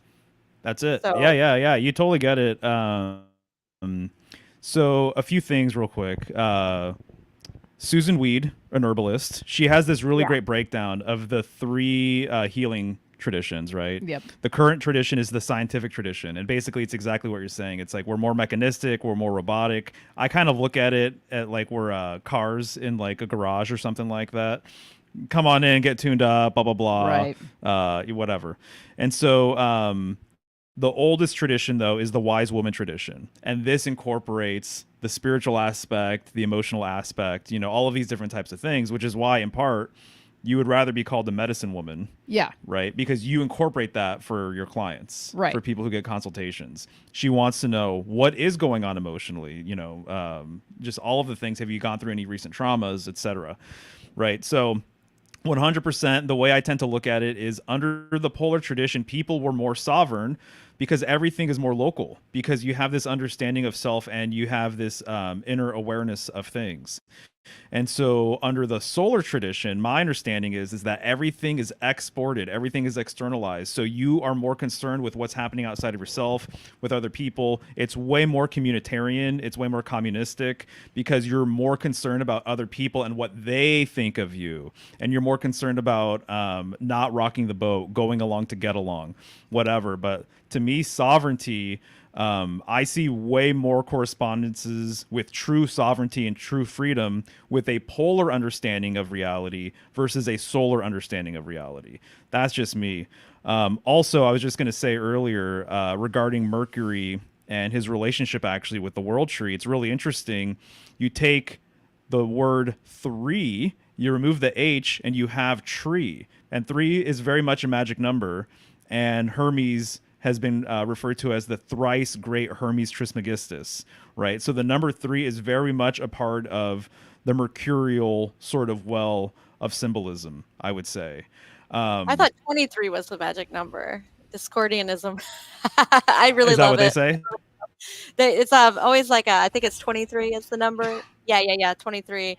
I'm really into I always love, like, Robert Anton Wilson and all that kind of, when I was younger, in my younger days, I loved the whole concept of Discordianism and having a, because I'm not a religious person. I don't believe in man-made tradition Mm-hmm. holding that over God and spirituality, and that's what religion is. Religion is, we're going to create a framework to hold people hostage. True spirituality and belief is the freedom to understand and actually know God on a personal level and experience God on a personal level. Whereas religion is, you come to the priest and he gives you the confession, he gives you the information. And Discordianism was this kind of, if we're going to make religion, let's make it fun and crazy and just do wacky things. So they always have like 23. And one of my favorite bands, the KLF, they kind of pulled a lot of Robert Anton Wilson's themes. Like they have a song called Justified and Ancient and stuff like that from the Illuminatus trilogy. And I think like it was like sometime in the early 90s, they deleted their whole discography, like destroyed their whole discography. And then 23 years later, they brought it back like to the Oh, day. wow. Jeez. They were just That's commitment. really, yeah, they were a very committed act, and they're insanely crazy and wonderful. But also the thing you were saying, I was kind of joking about the Freudian thing, but Freud to me is like the solar, like this mechanistic, Yeah. and Yeah. Jung is the polar. Jung is the, let's understand the soul of a person. Like I remember watching a wonderful documentary when I was a child, and it's called Wisdom of the Dream. It's on YouTube, by the way, everybody. Go watch it. Wisdom of the Dream. It's a 4-part documentary series on Carl Jung, his life, what he taught. It talks about how he came to America and he spent time with the Navajo people, Dene people. And it's a really wonderful documentary.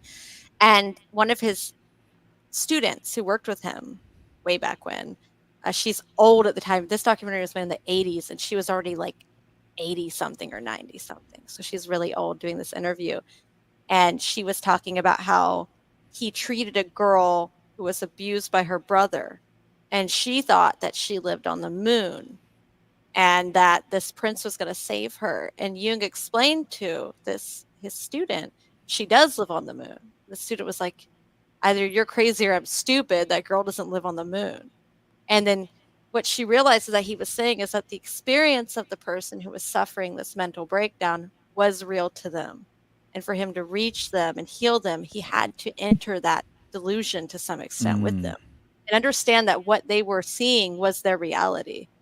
And it reminds me of Wittgenstein when he said the limits of our language are the limits of your world. Like how much you can explain or understand is where your world stops. What you understand to be true becomes true for you. Whether or not it's true for me or somebody else out there, if you really believe that you're on the moon because you're in this delusional place, you're really there. You might as well be there, psychically there. And that's how he healed the girl, essentially, is he met her on the moon and Interesting. found her within that, and she was able to heal, go on and have children, and have a wonderful life. Whereas Wow. people like Freud went to break it down into mostly, I don't know why, Freud was just obsessed. He's always like, hello. And somebody's like, I feel depressed. What should I do? And Freud's like, penis, here's cocaine, go home. Like, your medicine, Right. go home. And it reminds me of also, like we were talking about the skyscrapers and the phallic, because there's that medicine woman tradition. I'm not knocking men. So would not consider myself feminist. It's okay. You have my permission. Yeah. And I love my husband. I've been married 13 years to a wonderful man. And I love men. I'm so straight, it's not even funny. So I definitely am a man woman, but definitely into dudes.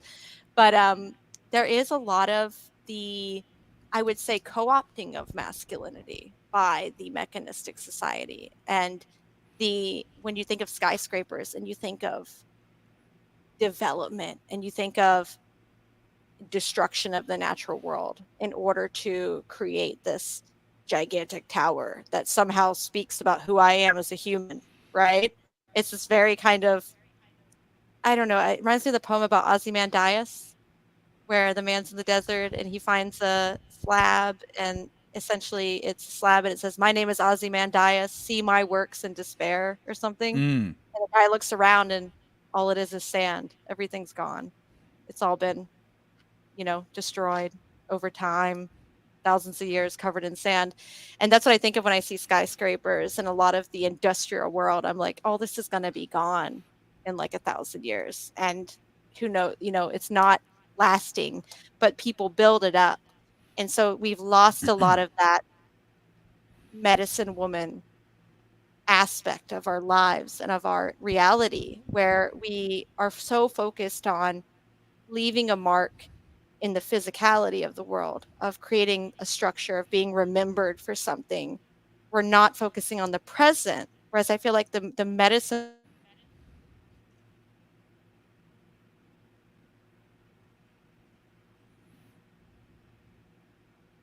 Oh, we lost you, I think, for a second at least.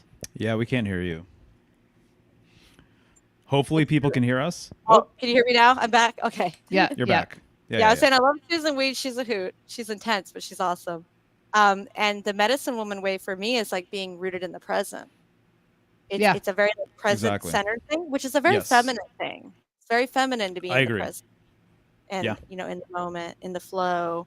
And nothing wrong with the masculine side of things, of seeing a future to progress towards, to build something great, to and of course, like you said, we all have that within us. But when I see skyscrapers, I don't know. I grew up in a very rural town, and the first time I ever went to a city, I was 17. It was Miami. And I never left my small town before that because just didn't have the money to leave even though Miami was only an hour and a half away, I never left my small town. And my mother had never even left my small town until I was much older, until she was like almost in her 50s. She had never left. And I went to Miami, and I had that thing people from the country have when they first go to the city where their neck, they're looking up. And it was very like jarring to me because I came from a place where it's cane fields, it's flat.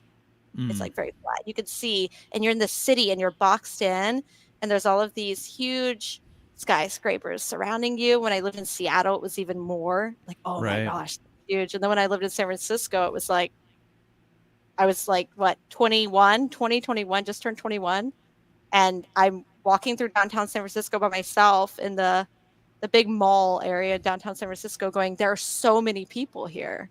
It's insane. Like, I was just really like, it was accosting to me and my senses, not being used to that. And I think a lot of us, a lot of people have, they grew up in that. Maybe they grew up in the suburbs. They didn't grow up in nature. They didn't grow up around animals. They didn't grow up around plants. And they're so disconnected from it all. And the more that technology grows, I don't hate technology. I'm not an anti-industrialist. I'm not going to go Kaczynski on you guys. But, you know, like there is this very interesting thing with in industrial age and with the civilization as a whole. I feel like in a way humans have always been the same. If you look back at, like, I don't know, grocery receipts from ancient Sumeria, we've always, and notes that people would write each other in ancient Sumeria and cuneiform, they're like arguing about something. I'm like, oh, people have always been the same. Even 6,000 years ago they were arguing about dumb stuff. It's like the YouTube comments of today of then. But there's something that we have, like you said, the past 500 years, when that heliocentric moved in, it became a very, I don't like the word, but I'm going to use it for lack of a better term, patriarchal society. And not in the healthy patriarchal sense where you have a protector. There you go. But Exactly. the bastardization of what is healthy patriarchy, of what is healthy. Like, my husband protects me. If something, there's a noise at night, it's either him or the dog. I said, no, I'm not going out there. You know? Well, I'll tell you, I mean, it's really interesting because one of the angles with my world axis research, right, which is, again, very phallic. And just to be clear, you know, I've been saying this for a while now, but I think a lot of symbolism boils down to poles and holes.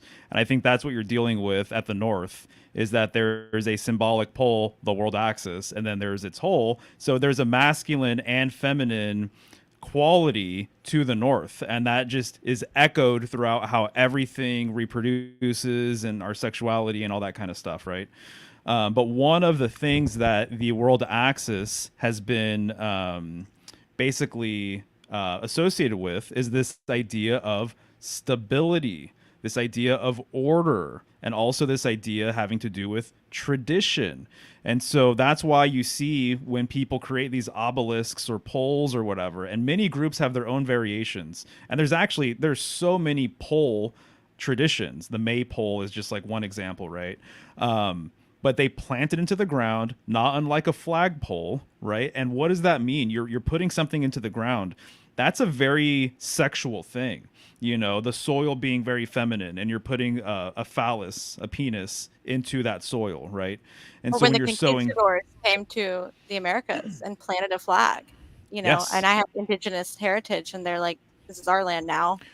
exactly. And in my opinion, and it's not to say that this is a contract necessarily, but in one way it kind of is. But when a man is making love to a woman, you are kind of claiming land symbolically. It's no different. So I see the flag being planted, or you're sowing a seed, or you're making love. It's very, very similar symbolism, in my opinion. And so the idea of a world tree being related to the axis mundi, the world axis, it brings structure, it brings stability, it gives something for the community to focus on and revolve around. Because my understanding is people back in the day who had more of a polar cosmology, they looked into the heavens and they noticed that the heavens revolved around one star, and it was Polaris. Or if you believe that the star has changed over time, it was another pole star, right? And so if it was Polaris, everything revolved around this central point in the heavens, right? And sometimes the pole star has been called a nail star, or the sky nail, because it's this pin in the heavens that everything goes around, right? So they thought, if this is good enough for the heavens, this central point, just like your mandala and everything else around it, this is good enough for me, and this is good enough for my family. This is good enough for my spiritual framework. So they actually developed their lifestyle to mirror a similar sort of design. And so I have a book that I borrowed from a friend about indigenous cultures, North American natives, essentially. And it talked about the dynamic of the hut. And it was saying that the circular hut with the hearth in the middle, with the opening up top in the middle of the hut, was symbolic of the cosmos. It was symbolic of the northern sky. And so they also, a lot of groups developed communities that were circular in nature. So they lived in a concentric ringed sort of system. And so they had a ring land system, the Lord of the Rings. I think it may be the Lord of the Ringlands. You know, Plato's Atlantis, how did he design Atlantis? What did he put out there? That it was a ring land system with a sacred center sort of thing. So anyway, so people thought if it's good enough for the gods, if it's good enough for the heavens, this central point with a circular sort of thing, it's good enough for me, it's good enough for my family. We can kind of mirror it here down below. As above, so below sort of thing. Would you say with that, Michelle, the herbal medicine side of things? I don't even like to say herbal medicine. Let's just say plant healing stuffs. I can't think of a better word. You probably have a better one than me. Oh, well, in terms of like that, like the circularity of the cycle of how we use these plant medicines to heal ourselves. Circular okay. to that. Right. Well, you know, I think one of the things that keeps coming up to me is like, I think about the solar tradition and I think about the polar tradition. When I think of the solar tradition, it's always about external. It's about like someone else is doing, someone else is going to fix it. It's someone else's problem. Oh, it was because this was happening that I couldn't keep it together or whatever.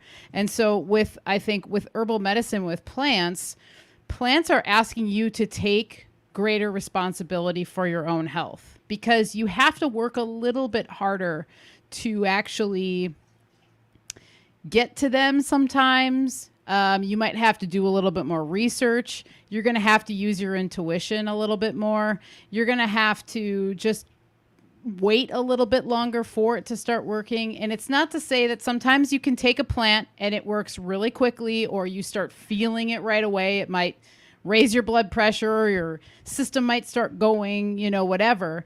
But it's like, I think that the herbs want you to take personal responsibility. And I think that that's a thing that is something we talk about a lot, especially with the polar tradition versus the solar tradition. And I think that's one of the things that actually keeps me coming back to the plants, and what made me attracted to it too, because a lot of times if you don't have a place to go buy an herbal medicine from, or you know, maybe something happens where you don't have access to an online store or a store in general, you know, you might have to go out and make your own medicine. And so in order to do that, you have to take action. And I think actions speak louder than words, just like that's a very true statement. It's a statement for a reason, but you know, no one's going to do it for you. You have to do it for yourself. And you can wait around for someone else to do it for you, or someone else to bring you the herb, but sometimes that's not going to be an option. And so that's one of the things that I think about. And with the wise woman tradition too, one of the things I love about it is that when something is off, you know, when you're not feeling right, nothing's wrong with you. You're not broken. You know, you're not a broken piece of crap that needs to be mended by someone else other than your own self. And even just like having the positive reinforcement of that, of knowing that like, no, nothing's wrong with me. There's something that I'm supposed to be paying attention to for some reason. And it's asking you, it's like beckoning you to go inward. And that's the other thing with the polar tradition. It's like, it's always about self. And sometimes people take it in a weird way of like thinking it's a selfish thing or whatever, but it's not selfish. It's like, no, you have to be okay first before you help somebody else. I always use the analogy of being on the airplane, and like they say, put your mask on first before you try and put your neighbors on, because guess what? You might run out of oxygen, and then guess what? Both of you might not have a mask on, and then, no one has a mask on. So that's what I think of when you ask me that in relation to plants. Definitely. I love it. And I know it's getting a little bit late here and it's almost 11 here. And it's almost been 2 hours, but I will say really quickly, you said something about serpents, Mario, and that was really interesting because I was thinking of the mounds. So a lot of people, my focus went out weird. Focus. I know there's a big serpent mound in Ohio or somewhere like that, or Mississippi, that a lot of people talk about.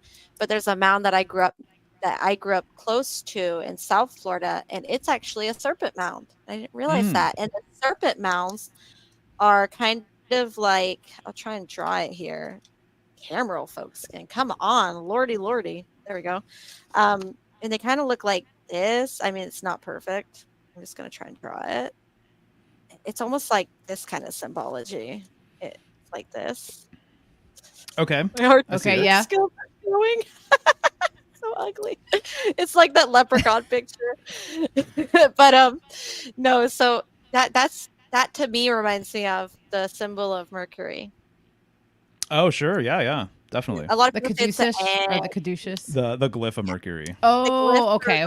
The glyph. Astrological chart, but also it does have that kind of caduceus. Mm-hmm. I can never pronounce it. I don't even try to anymore. Pronounce caduceus. Two deuces. But I was really interested by that. The Native American serpent mounds, that they seem to be. I don't know which way the one near my house is pointing. Now I have to check that out. But I am actually just like starting to go back to school to finish my anthropology degree and Floridian archaeology. Oh. So once I can get in there, maybe I could find some secrets. They'll probably kick me out. Awesome. What are you doing here? I can see that. Yeah. So that's my goal, to be independently wealthy, so I can be like that British dude with money who's like, I'll go look at it myself. I don't need your grant money. But no, so the serpent imagery with the polar imagery is. Yeah. Can you guys talk about really quickly before we end out serpents and healing? Because I think of I always think of the and you were talking about maypoles, and I thought of a mezuzah. Like we have a mezuzah on the doorpost, and a mezuzah is polar as well. And I was like, oh yeah, it has Totally. This just Deuteronomy in it. And also I was thinking of the serpent on the pole with Moses, or the people that were bitten, and there's the bronze or brass serpent on the pole. So could you guys just talk a little bit about snakes and healing? Because we tend to think in Western world snakes is bad and a symbol of evil and whatnot. And I want to know, does that have some credence to it, or is it either or? Yeah. I mean, it's perfect timing, I think, that you're bringing this up. You want to go for it, or shall I go? You can go. So it's interesting, the timing, because we are in Leo season, and I actually just re-uploaded a video on my Instagram and on my TikTok and stuff, and I have it on my YouTube and everything else, but it makes the connection very obvious, actually, once it's pointed out to you, that the feline, therefore the lion, the serpent, and the dragon actually have a really close relationship to each other. And so for a lot of groups, they've kind of been, the symbolism has been like fairly synonymous, I guess. And so real quick example of this, the tarot card that corresponds with Leo is the Strength card. So it's a woman, and she has her hands around the jaws of a lion. I actually think this card has a lot to do with Virgo and Leo. I think that woman represents symbolically Virgo, and they're right next to each other, right on the ecliptic. And so the Hebrew letter that corresponds with strength is Teth, which means serpent, right? And so there is this esoteric correspondence. And when you really start studying, the cat and the serpent, it's really interesting. With the cat and the serpent, there's each of those animals have varieties or species within them that have slit pupils. They both have fangs. They both hiss. They even strike in a similar sort of way. And then the lion, too, has its tail, which is serpentine, kind of in nature. So I think there's a lot to be said about that relationship in general. I had to bring that up because we're in Leo season, and I just put that video up today. So check it out. But the serpent has been revered as much as it's been feared. right? And so because it's so wise, I think it's been feared. And to me, it's really, there's a few animals out there. Arguably, you could say that there's many, many more, but I think of like the cow or the bull. I think of the serpent. I think of the feline. I think of the dog. There's a lot of animals that really, their symbolism completes the spectrum, whether you're talking about extremely masculine or extremely feminine or extremely light and extremely dark. And the serpent is absolutely that animal. And I would say probably, perhaps even, it might be the most symbolically potent animal that I can even think of. You know, you can research serpent symbolism all day long, all of the different customs and cultures and religions that have either, again, feared the serpent or revered them and used them for healing things and whatever. I think it's interesting that we're talking about it in terms of health because the medical system uses mercurial symbolism, right? And so it's using the staff of, I think it's called asclepius. It's the single staff with the serpent wrapped around it, right? Or it uses a caduceus sort of thing. And so those are mercurial symbols. You know, Moses, I think, was a mercurial figure. I think Christ was a mercurial figure as well.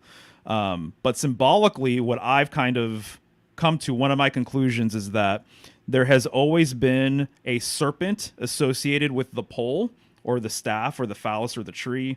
But then there's also a serpent that's been associated with the outermost edges of a system, even the cosmos itself, right? So like the Yggdrasil tree, there's a serpent wrapping around the whole entire system of this world tree sort of design, right? And so there's this idea of a world serpent, but then there's also this idea of this serpent that's wrapped around the pole. So there's an inner serpent and there's an outer serpent, basically, at the very least. But just by the nature of the serpent itself, you know, you can't not think of, at least in my opinion, when you see them slithering about and stuff, I think of vibration, I think of rhythm, I think of frequency and things like that. So to me, it would make sense that it would be associated with healing because I think that there's a lot of positive takeaways from it. And I think that if you fear the serpent, I think it's more of a lack of education, maybe more than anything else. So I think the serpent is badass. They're not slimy. They're smooth people. They're not slimy. People have that slimy. They're very dry animals. There are really big snakes in South Florida now because people like, I don't know, flush their toes down the drain or something. The snake people were really into reptiles, like dumped all their pet boa constrictors out. So now they're taking over the Everglades and eating alligator. Wow. Yeah, Damn. they're an invasive species. So they're like, you can kill them and eat them, whatever you want to do, kind of thing. Totally.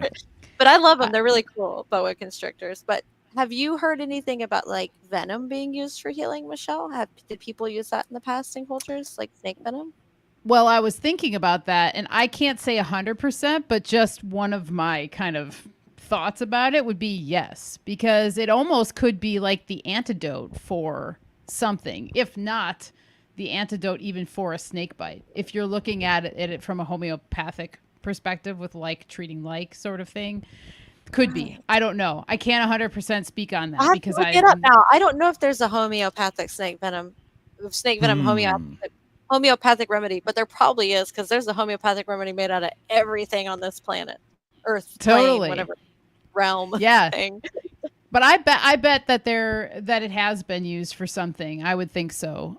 Because it's funny. I was just listening to Beth Martin's show with Kyle today, and he was talking, Kyle of Tippy Canoe Herbs, and he was talking about nettles and how, you know, nettles, the sting of nettles is actually medicinal, and it can reduce inflammation. It can like bring, if you have a bruise or something, it can actually like help to start dissipating the blood and reducing swelling and stuff. Yeah, and so, my mother-in-law lives in Washington State, Western Washington, and she is Ojibwe, Native American. She's a member of the Ojibwe tribe. And when she has pain in her hip, she would go find nettles outside and slap them on her hip, and she said it worked really well. Awesome. Yeah, I've totally. never seen a nettle in Florida. We just have those mean thistles that hurt really bad. I don't know what those do. I hate them though. I'm always like, I stepped on a thistle. But no, it's that kind of that like cures like aspect of homeopathy. Yes. Where I think it's apis, the bee remedy, and used a lot for hives. That's one that I was using when I had the chronic urticaria issue really bad. But This has been really awesome, you guys. I really appreciate y'all being here. It's been wonderful. And Michelle, I want to have you on again to talk about feminine sexual health because I think that would be really cool Oh, because we were getting into the claiming land thing. And I know there's a lot about when women, we live in a very free love society, and I'm not a moralist. I'm not going to make judgments, but there is a lot to be said about the fact that women, when a woman sleeps with a man, that there is active bonding happening there, and sometimes mm-hmm. there can be kind of like almost karmic ties, you want to say. And Oh so yeah. tindering Sure. around, ladies, is not healthy for your vaginal pH. It's very bad to get that debris Yeah. and all that. You will, like, yeah, that's what I've heard at least. I've never done that, Oh, so I think it's not, and on a physical level, spiritual level, emotional spiritual, level, yeah, Right. and these things, it might seem okay at the time, but there's probably usually a time in a woman's life and a man's life where they're going to have to face all of that. They're going to have to realize the damage that they you did, talk or it. yeah, Get you the have to. Yoni theme going Yeah. Oh man, on. I'd love to come on and talk about that because, to be honest, I think that it's something that should be talked about more. And I think in the era that we're in right now, it's not as popular to talk about sometimes because a lot of people are into it, and there's Yeah, OnlyFans and there's porn and there's all these yeah, things that are taking people away from the sacredness of sex that are and how damaging. healing it actually is when you're doing it in a way with a person that you're connected to and bonded to, and there's a love there and it's true, and the healing that can come from it is so profound.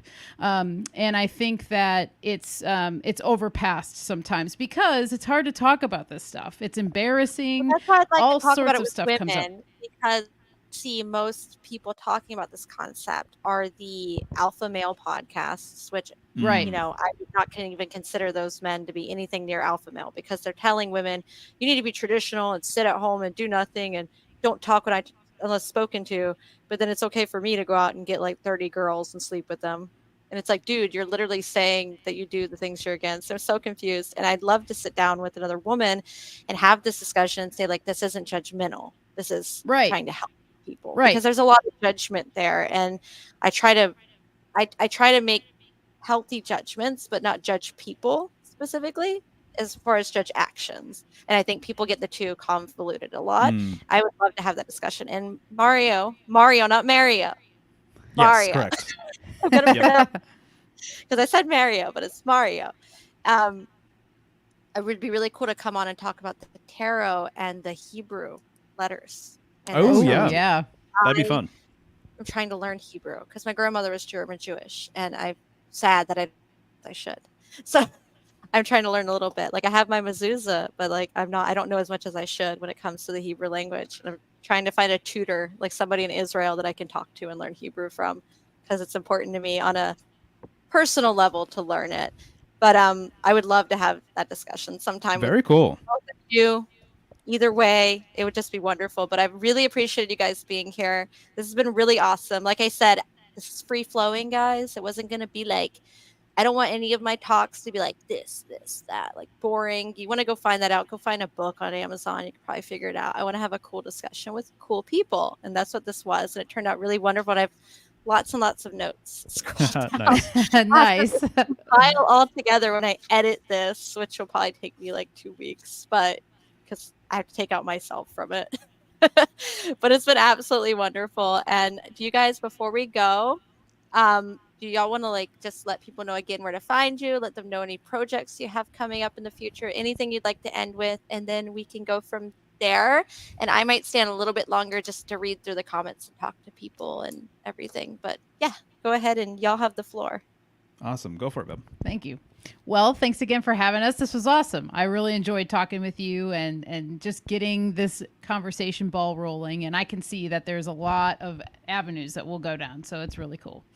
So you can find me, michelleshealinghome.com. You can sign up for my newsletter there. You can find my blog. You can see what my current offering is.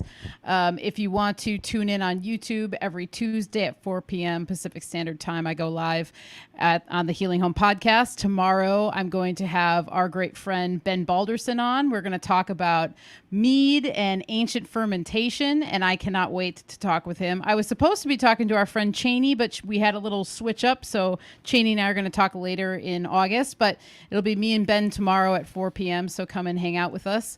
Patreon's a great way to show us some support, because when you support me, you support Mario and vice versa. We're a unit, and it's awesome, and so you can go to patreon.com/thehealinghome to do that as well.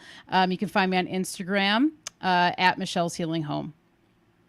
Right on. Awesome. And then once again, symbolicstudies.com. Check out my latest podcast. I put out my first episode of a new show sort of thing. I'm just calling it Symbolic Studies, but that's on my YouTube. And then on Thursday, I'm going live with Longo again to talk about the periodic table of elements. And so he threw that out there as a subject. And I just have to say, I've been studying it ever since he told me about that idea for a show. And it's very, very interesting. And so there is, it'll be a good time, basically. So you can catch that on my channel or his channel. But otherwise, I'm available for tarot readings and design work and all sorts of stuff. And everything through your website now. Yeah, totally. Yep, you can find everything at symbolicstudies.com. So thank you for prompting this once again. And this was a great conversation. I appreciate your insights, and we'll be in touch for sure. Thank you so much, guys. I hope you have a wonderful evening. I'm just gonna stay on a little bit longer. I don't know. It won't affect your streaming, will it? If you end your stream, I won't. No, it's real good. Take your time. Do your thing. Still learning the StreamYard thing. Thanks so much for being here, y'all. Have a wonderful evening. Thank you. Bye. Bye. Okay, guys, that is it. I'm just gonna hang on to read through the comments because I don't want to ignore them, and then I'm gonna be off because it is officially 11:02 here. It is getting a little bit late here in Florida.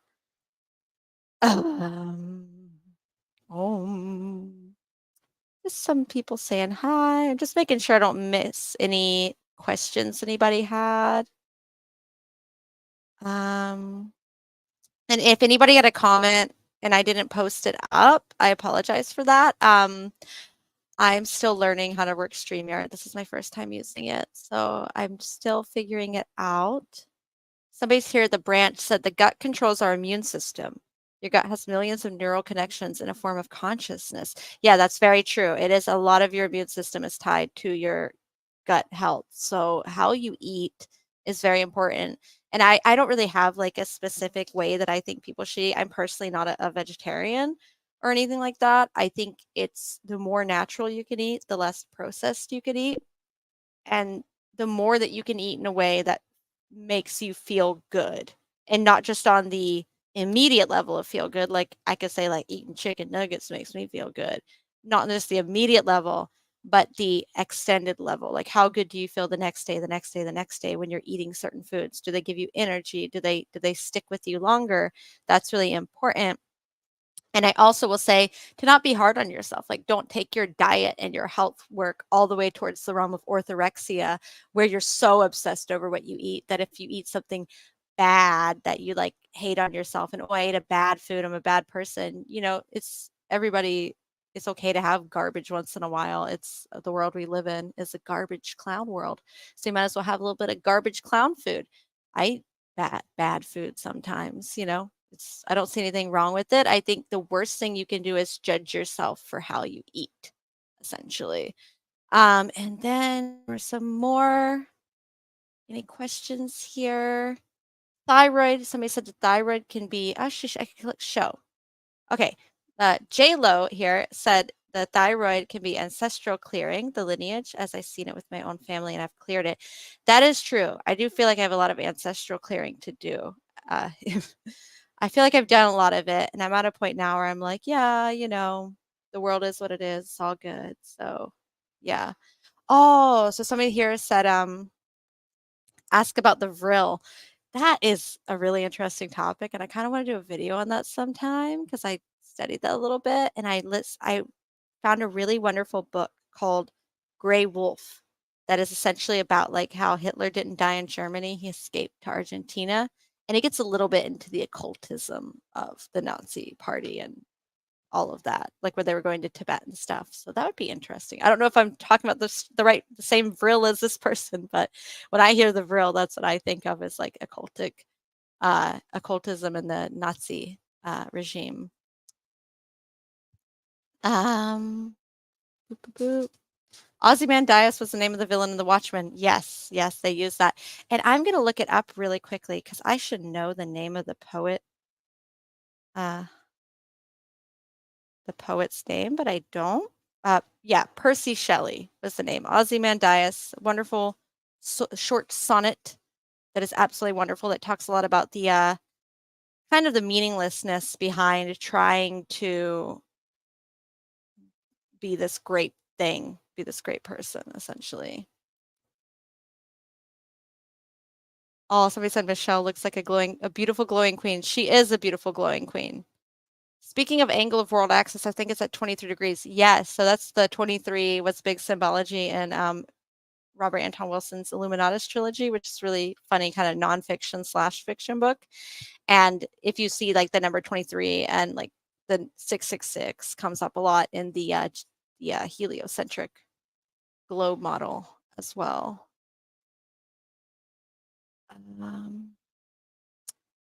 System talks about geometry, which is something else I want to talk about. Mercury Gatorade. Yeah. For real, I'm on satellite internet, so that's why it keeps going out, honestly. There's some really interesting stuff here, though, that you guys have been writing, which is awesome. There's a chimera creature that was a lion with a serpent tail. Kind of reminds me of the montage of Mithras with all the animals around the bull. Probably a reference to the Arab sky around Leo and serpents, which has a crown constellation. Those who come over the serpent get the crown. Oh, I like that point. And he talked here about the story of Thor lifting up the paw of a giant cat. Could be a reference to Leo.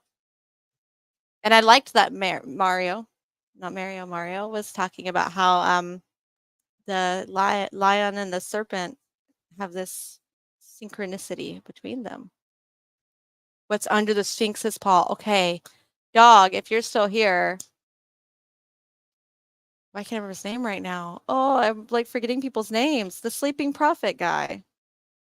His name has escaped me. If anybody knows, please pop it in the comments.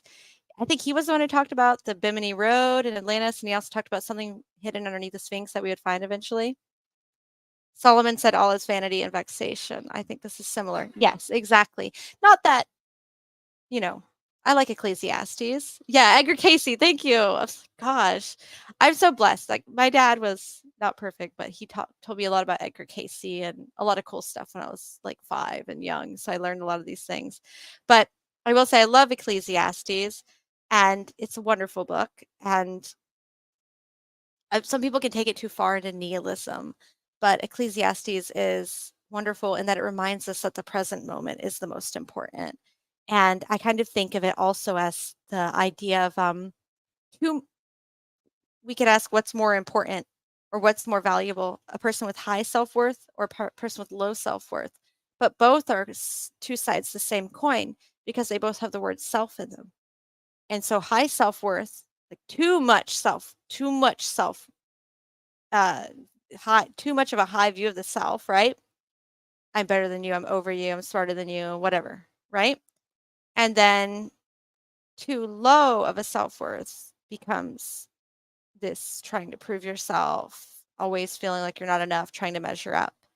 And there's this connection between those two things. So yeah, it's really the real way to take it is in understanding yourself as a human in this realm with other humans, and we're all kind of co-currently existing, and we all have equal worth with each other, and none of us are trying to outdo the other. And I think that's a beautiful part of it.